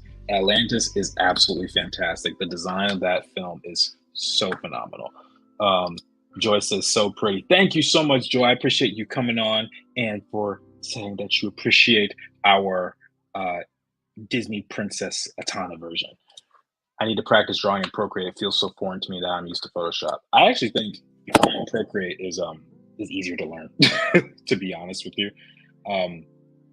Like, there are some people who complain about the differences.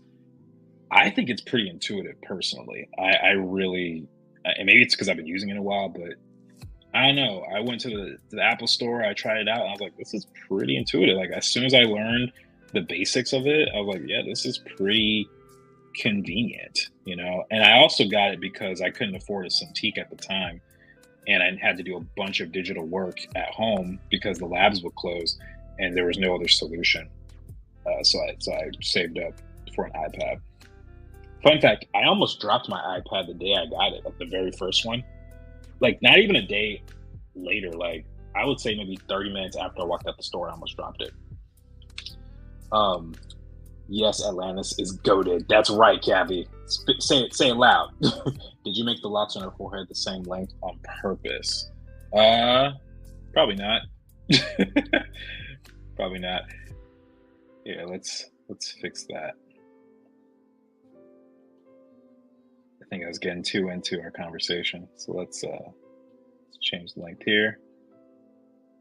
I also forgot to not fill in the little jewelry on there. I still don't remember the name of it.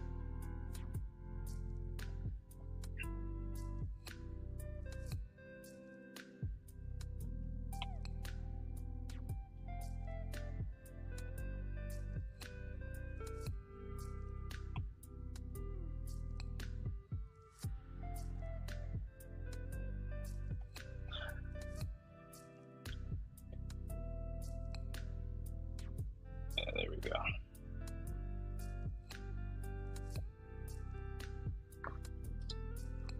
How did I forget about Atlantis? See what I'm saying? Atlantis is what did Kathy say? Goated? Was that the word? Was that the phase?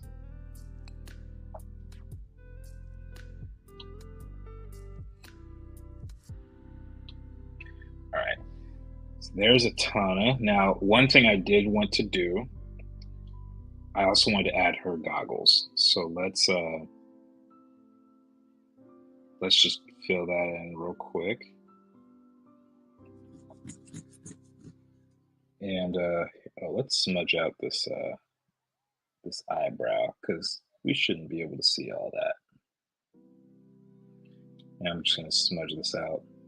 Okay, maybe with a different brush. This one.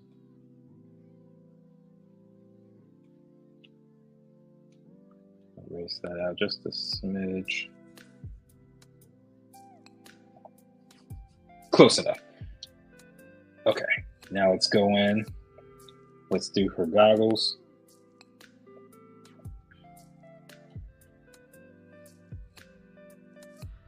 Keep that also very round.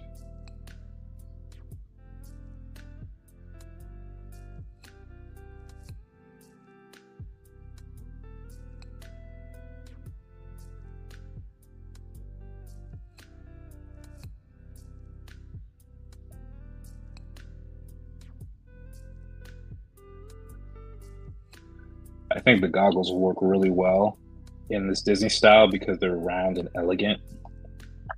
So it shouldn't be too much of a stretch to pull this off. Fun fact, part of the inspiration for her goggles was actually Aaliyah, the singer, or Alia, technically is how you say it. But the singer, she was always known for having her glasses. And so, yeah.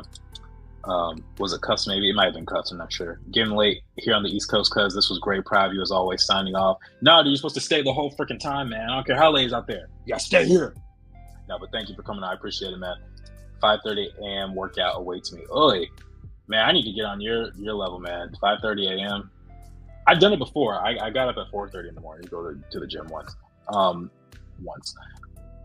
Chris, see you next time, and don't forget to like. See you next time. Bye, Chris. Yeah. You gotta come back next time, man, and bring your children.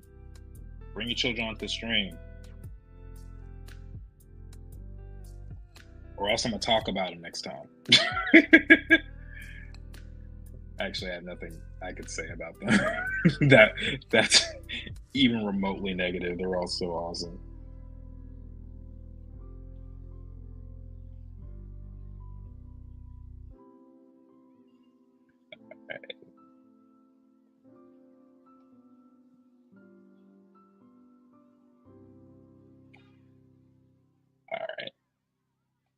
Here we go. Let's do a little fill in right here.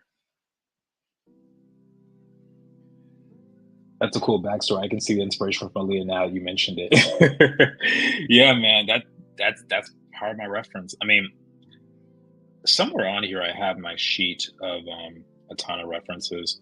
But yeah, I got inspiration from her, um, Lauryn Hill's daughter, Selah Marley. Um, and yes, that is the same Marley as like Bob Marley. By the way, they're actually. Do you guys see they're making a movie on Bob Marley, or it's coming out? I think it's called One Love. I'm actually kind of interested in seeing that. I don't know much about Bob Marley's life at all.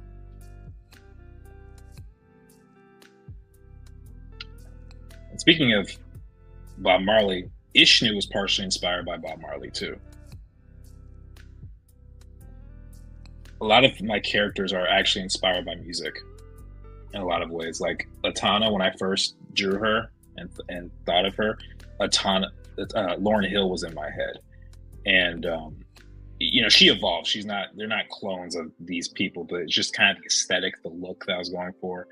Javen was initially inspired a lot by Tupac, although I don't know if he's anything like Tupac anymore. I don't think I could put him in the same category. But yeah, it's kind of cool. I don't think Kayla had music inspiration. All right, there we go. There is Atana as a Disney princess with her goggles. I hope you all like it. I think she looks rather pretty. Well, Caitlin, we ran out of time. Can't do Bob's Burgers. Um, I wish I could see your face as you react to that. No, we're gonna get some Chef Fufu in. We got one last request. We're gonna do Chef Fufu in the Bob's Burger style. First things first, though, I need to actually find my reference of him and make sure I pull it onto my iPad. Just give me 1 second. Background characters, Chef Fufu. Okay, and then where's AirDrop?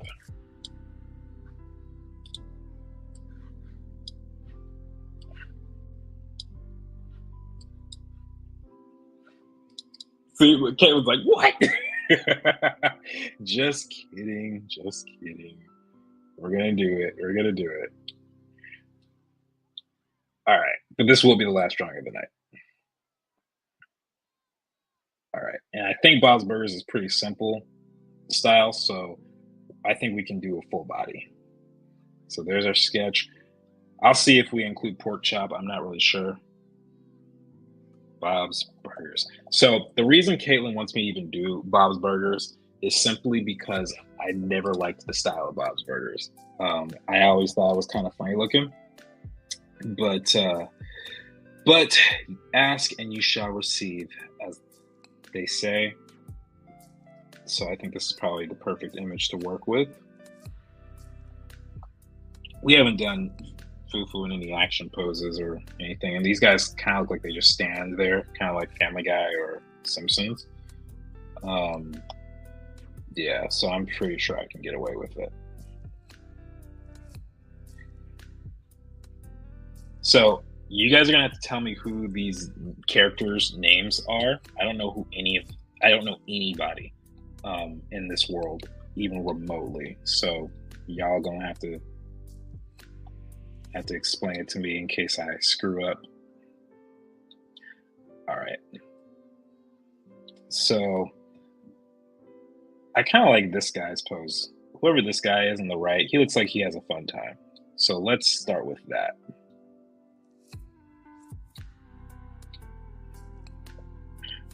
Okay, so let's see how many heads tall these characters are. Let's see, 1, 2, 3, 4. 1, 2, 3. Okay, so these characters are about 4 heads tall. Let's start with that. 1, 2,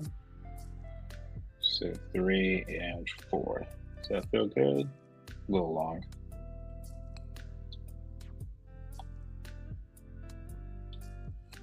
Boom, boom. Okay. I know there must be a Bob. Good assessment, Mark. Good assessment. That's Teddy. Okay, so Fufu and Teddy, they're going to be Poe's cousins. Christian says Bob is the dad, Tina's the daughter. Okay, so there are 2 girls. Which one is? I'm not sure which one. The daughter with the glass. I didn't see the next line. I'm sorry. Okay, so this is Tina. I can't remember the other names. Louise is the one with the pink bunny ears. She's diabolical and the brains. Okay, that must be her. And then we got Jean, it seems. Okay, so those are our characters, and then we got Teddy, and I assume Bob is this guy. What's the woman's name? What's her? Who's she? Adults: Linda, Bob, Teddy. Okay, cool. Thank you. So okay, so I gotta ask, what makes this show so good? Because Kaylin, I gotta admit, you've been wanting me to draw in this style for quite a while. So I hope you appreciate what I'm doing here. But what makes the show so good, in your opinion? Okay, so as I'm looking at this, it looks like, first off, can I get the right color? All right. It seems like the head and the legs are roughly the same height, and the torso takes up the rest of it. So let's start off with this. And the hand, unfortunately, I can't see the other hand here. I would say the belt is probably about there. So that would be the end of his shirt, roughly. Guy's hand here. Only got 4 fingers.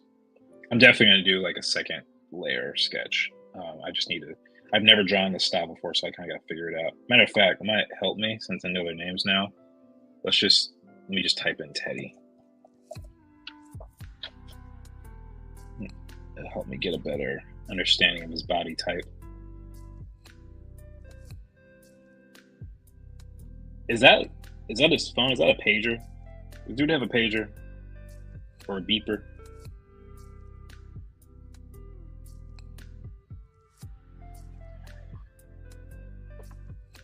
The kids are the funniest characters in my opinion. It's funny and heartwarming. Such dedication. Jordan be like, what makes this show so good? Because it's definitely not the art. She's not wrong though. She's not wrong. I'm sorry, Caitlin. And I do appreciate this, Jordan. Good. I'm glad you appreciate it.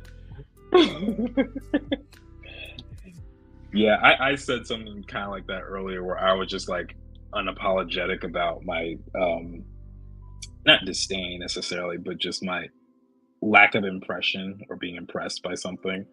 And it was really obvious in the way I worded it. And I was like, sorry, dude, my bad. All right. So his body is kind of shaped like a light bulb, like an upside down bulb. So let's see if we can do this.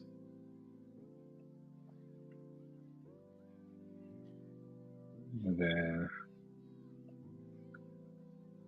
let's put that layer on top.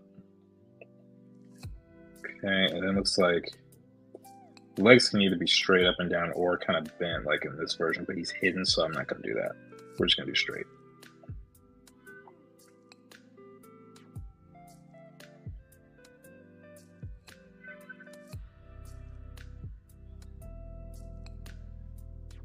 Okay. Feels a little short actually, so let's distort him, make him a little bit taller.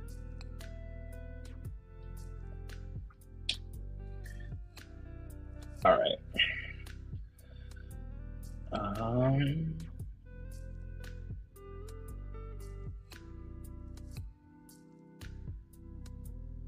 So let me look closely at this.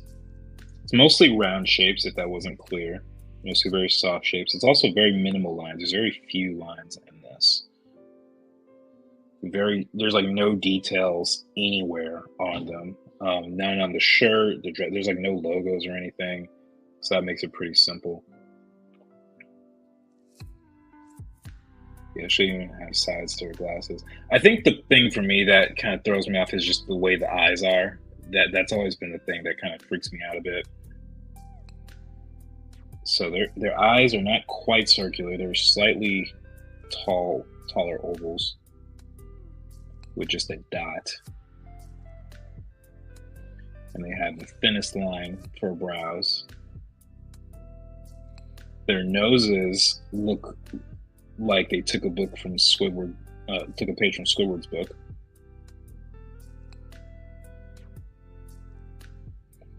And it looks like the mouth is sometimes overlapped by the nose. We can do that with our character. Why not? And again, I'm probably gonna have to do a cleaner sketch.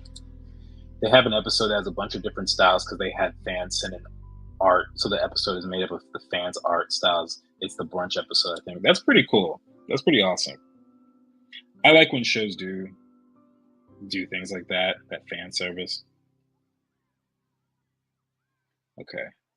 His face is also way too thin. So let's stretch this out. Looking like an M&M right now. I mean the candy, not the wrapper. That could be heard in two different ways, actually.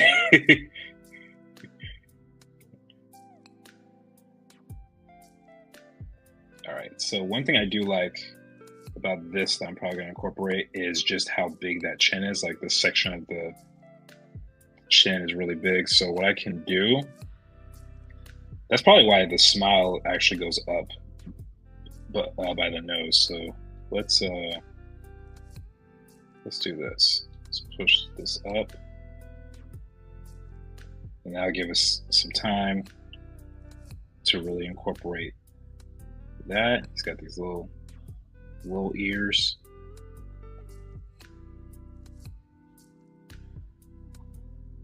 By the way, we talked about underrated films. One film that I think is severely underrated is Meet the Robinsons, the Disney movie from 2007. If you guys know that movie, it is so good. It's funny too because actually Chris, my cousin who was just on, his son is the one who actually got me to watch it, and I fell in love with that movie. It was really solid. I think it came out in 2007. All right, so got similar chest here, and then so his fold in his shirt is actually asymmetrical, so we can actually pull it over like that. Oh, I remember liking it. Yes, movie is great. Meet the Robinsons is one of my favorites. Oh, snap. Is this who I think it is? Is this the one who got me into Meet the Robinsons in the first place? What's up, man? All right.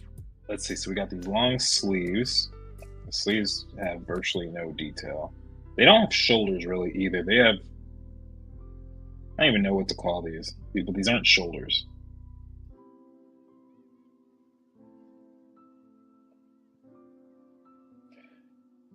Yes, sir. What's good, cuz? Everything's all right, man. I'm glad you made it to the stream. So this is my little cousin. This is Chris's son. Everyone say what's up. I'm gonna, for the sake of privacy, I'm not gonna say his name, but that's my little cousin right there. Thank you for the support, young man. All right, let's see. So how do their shirts hang? Doesn't look like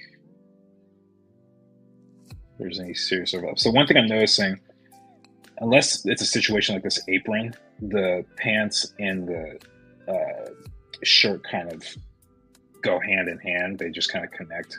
So I could probably get away with doing something like this. Just make it real simple. Baggy pants aren't really a factor anymore. Does anyone have sandals though? No, it doesn't look like anyone has sandals. So I don't know how they draw feet in this show.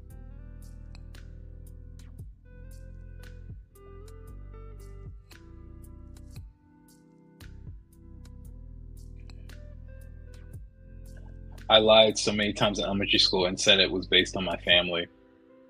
Wait, what? How do you how do you convince anyone of that? That is so ridiculous. Good night and have a good week. Thank you for coming on, Joe. I appreciate you. Welcome, little cousin Jim McFo show. His father already told us his name. Oh, did he? Oh, okay. I must have missed it. I saw my moment and I had to take it. Hey, man, I understand. Gotta do it. Gotta do what you gotta do.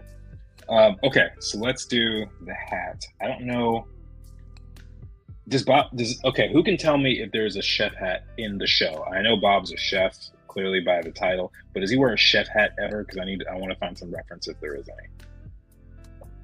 and I don't feel like searching up the internet. So y'all just tell me yes or no. Okay. Another thing I noticed: none of these guys have teeth. So for whatever reason, none of them have teeth. So I guess dentists don't exist in this universe. So we'll just do that. The hair, okay, it's kind of squiggly. So let's give him squiggly mutton chops, I guess. Squiggle, squiggle, squiggle. Squiggle, squiggle. This is actually kind of tricky. Boom, boom, boom. Yeah, there we go. Something like this. Squiggle, squiggle, squiggle.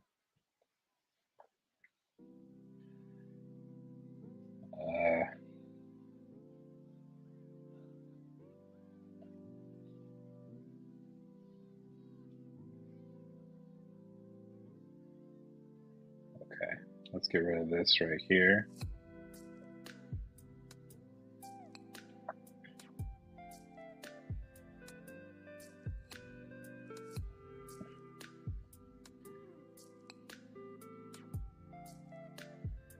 I could probably make them a little bit fatter if I wanted to, a little bit bigger. Let's well,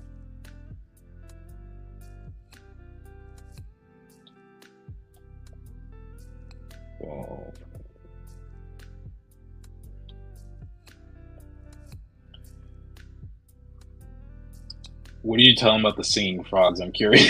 That's a good point. No chef hats, I think, and actually there are multiple episodes about teens' obsessions with their dentist, but they have no teeth. How is that even possible? They have no teeth. I don't see a single tooth in anybody here. Anytime I see someone with no teeth, I assume a child got into a fight and lost them all, or they're babies. So explain it. Explain it to me. All right, so it looks like the hat does have a little bit of thickness. So let's do this here.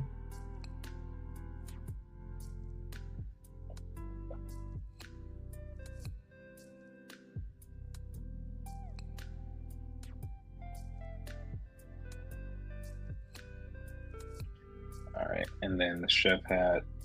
I'm just gonna do what I did here because I don't really know what else to put for this. Just have it kind of lean to one side.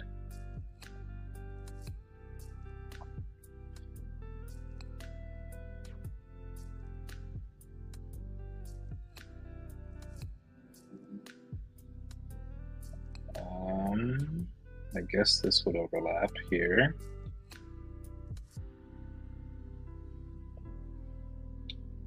And then he's got the big old arm. He's a jolly guy.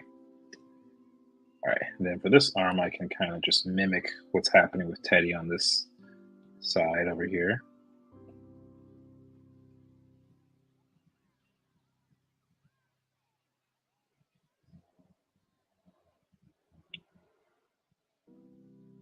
All the fingers are about the same length, I would say.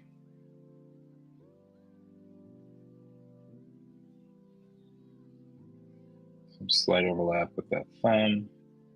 It's important to capture that, and then little marks for the palm here. And then, wow, I forgot that I gave Chef Fufu a couple hairs on his arm, but we can do that here. So let's just do that here, and then I guess it wouldn't show too much on this side, but I can still do that.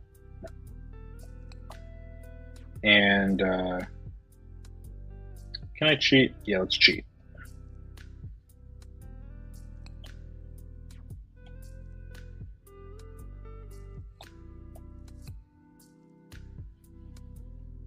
Yeah.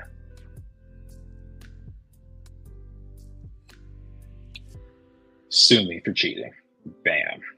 Ha ha ha ha.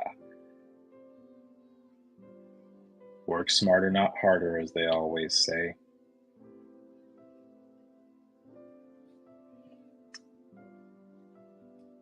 All right. And then now we gotta work on this collar. He's got a little bit of a collar up here. So let's do this.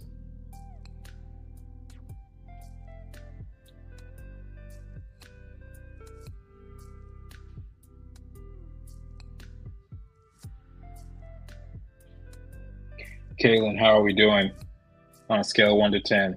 This living up to your expectations? Okay, so let's actually move this over here. We got that fold. I can actually probably bring this collar a little bit closer. So just to give him a little bit more personality, I think I'm gonna add some stubble to him.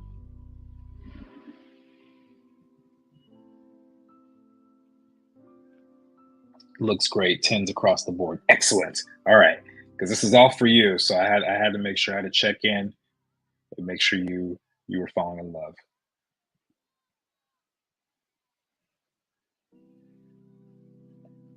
All right, cool.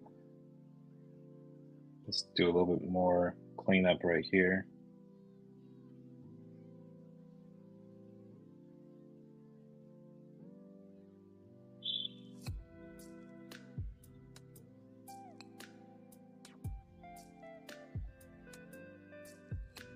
What's the ears look like? Like that, okay.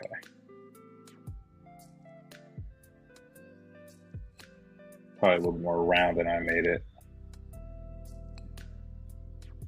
It's got this little thing here. You can see the other side of his ear.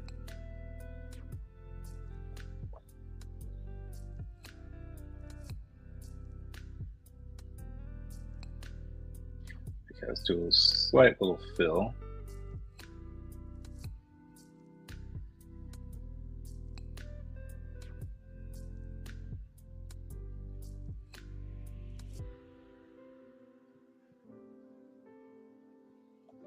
All right. And now I think all that's left are the shoes. And he's got sandals. So one thing, considering he only has 3 fingers, or 4 fingers technically, he probably only has 4 toes. So let's do that. Just 1, 2, 3, 4. And I'm just assuming they look like this. I'm not 100% sure.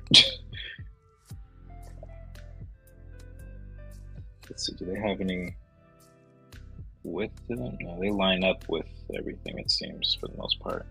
It's very slight.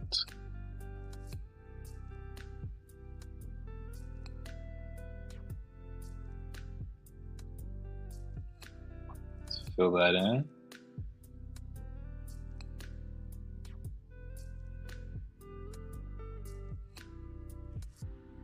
Okay, and then we have the strap that's gonna wrap around.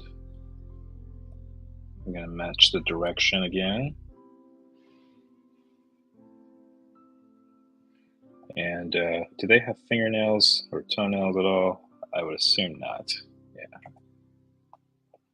Okay. 1, 2, 3, 4.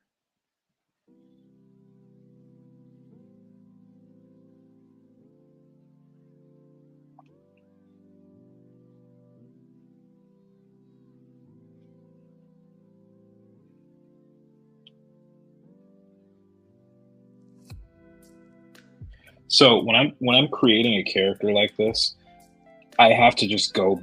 I almost have to assume things when I don't fully know. So just think about logically with the toes. Since I hadn't seen a character showing their toes, in some cases you might be in a situation where you don't know how something's going to look because it's never been done in that style before. So in this scenario, I was like, okay, well, can I possibly do that? And with the toes, should it be 5 or 4? And I just literally didn't make a logical decision based on what the fingers were like. That's the only thing that you really have to do. And think about it like that. Pretend you're the art director and just say, what decision would I make in order to achieve the best result for this character or for this project?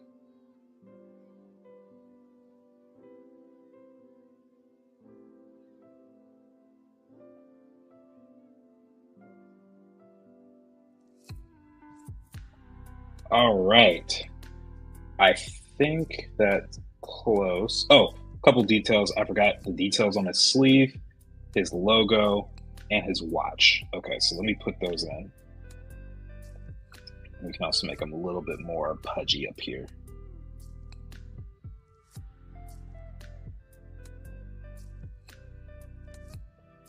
All right, so he's gonna have, let's make that a bigger brush. Damn.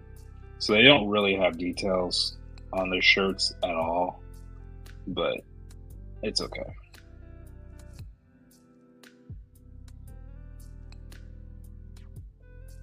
All right, and the same details here.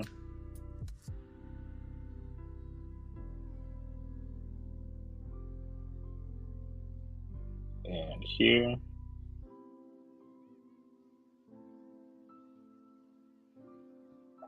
And then his watch, which is going to be real simple. That's just going to be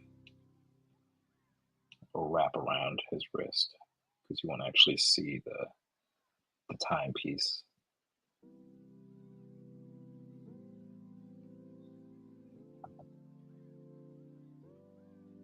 He's got to get those orders out in a certain amount of time.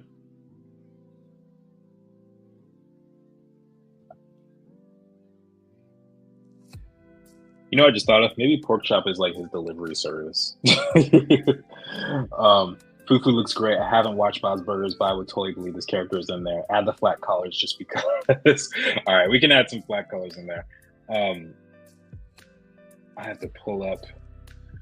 Where are his colors? Hold on.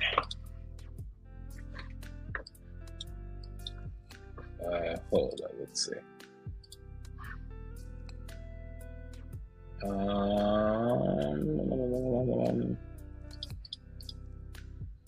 There we go. Okay. So I'm going to use that as a reference. Let me pull Photoshop over to my other screen. Oh, shoot. I forgot. My screen isn't calibrated with the right colors yet, so that's probably not going to work very well. Yeah, we will do a screenshot.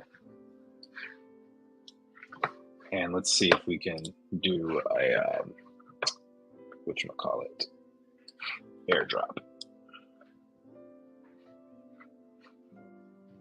Excellent, excellent. All right, so we're in business there. So let me pull up this window again.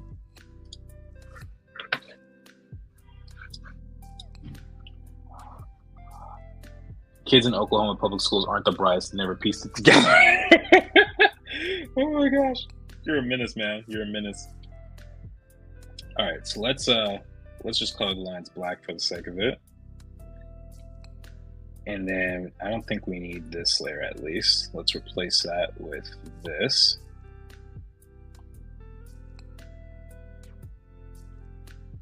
All the other characters are going to feel left out. All right, let's get a nice brush here.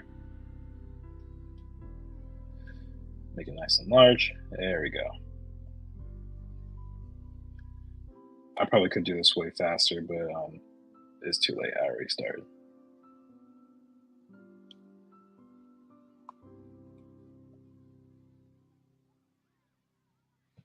Okay. And while we're on the last leg, let's change the song a little bit. Let's try something else.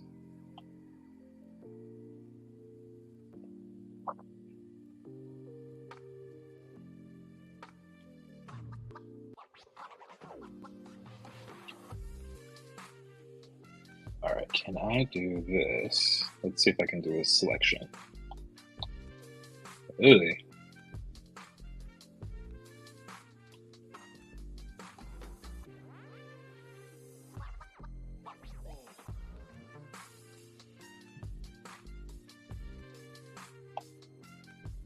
All right, now he's much more clean.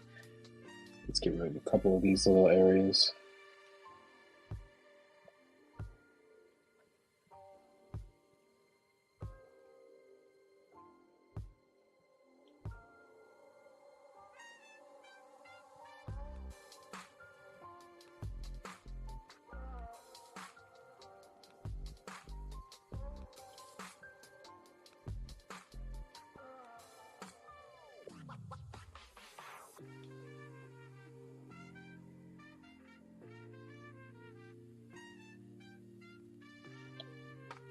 All right.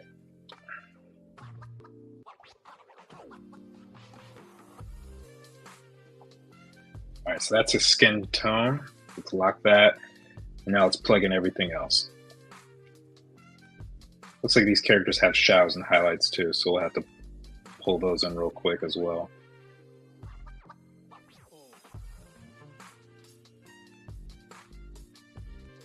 These stripes, I'm just gonna have to fudge the line work a little bit to get that to work.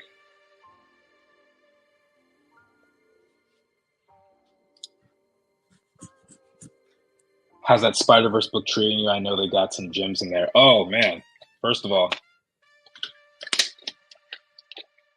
man, this book is so good. I freaking love it. They have really great color keys in here. Let me see. I was like, there's a page with all the graffiti and stuff. I need to do a video of me going through my art books. This is definitely gonna be one. We got some. Wait, spoiler alert for those who have not seen Spider-Man Across the Spider-Verse. Just saying. But yeah, we got some Prowler from Earth 42 in here. We got here we go. Got some nice color keys. It's just beautiful, man. If you haven't gotten the book, you need to. You really need to. I especially love this shot. Wait, where is it? This one right here at the top. So good. I did a sketch of this Spidey or Miles sketch right there, or pose. Freaking phenomenal. But yeah, I actually kind of like it more than the original art book simply because the style is more solidified. In the first one, it feels kind of, I won't say random, but you know, they're trying to figure it all out. And it feels like they got a handle on it and are able to branch out. So the book feels a little bit more consistent in that sense. But yeah, it's phenomenal, man. So if you haven't gotten it, you got to cop it as quickly as you can, bro.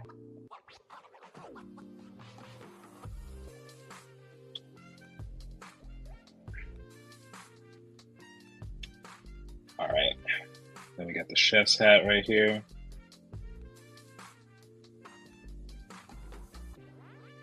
Which is the same color as the background apparently, but it's fine.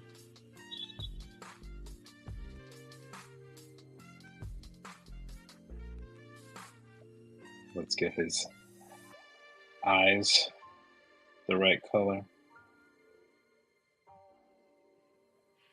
This is not meant to be clean. I'm not trying to be super precise on this. All right, let's get the color of the inner side of the mouth.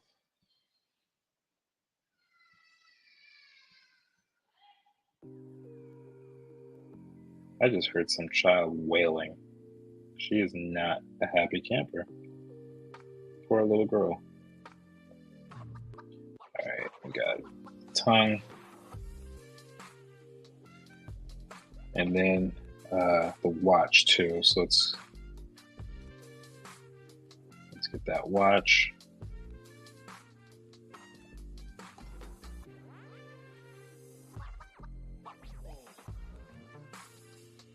All right, and now it's going for the line work. Make sure it's an alpha lock. Oh, I forgot the triangles in the collar too. Oh, that's not the right color. Should be green. There we go.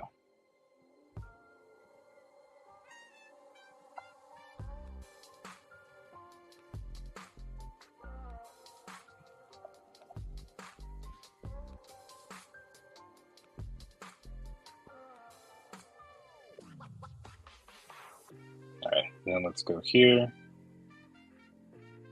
And how do they look? Start going down, down, up, down, up, down, up.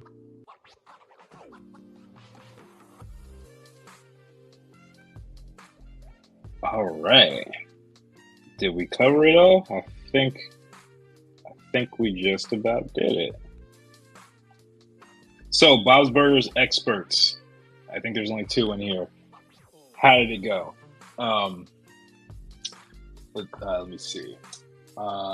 it's crazy how they have more variety in the styles with the different worlds, but they still fit. Yeah, it's insane, man. I really am just amazed at what the team is able to do. Which art book in your collection, Spider-Man or otherwise, do you think someone must have? Ooh, are we talking? Okay, so that's a two-part. Are we talking just purely art, or are we talk like the art of a movie or a game or something, or are we talking about fundamentals as well? Because those are slightly different things. Caitlin says she loves it. Good. Now you can stop hassling me. No, I actually, I will admit, I will freely admit, I actually enjoyed this a lot more than I thought I would. Um, and it's fun trying out something in a different style. But yeah, I think Fufu could definitely fit in the Bob's Burgers world. Although, admittedly, I think I probably could give him a little bit more roundness here. Matter of fact, here, let me let's just fix this real quick. I think his backside's looking a little flat.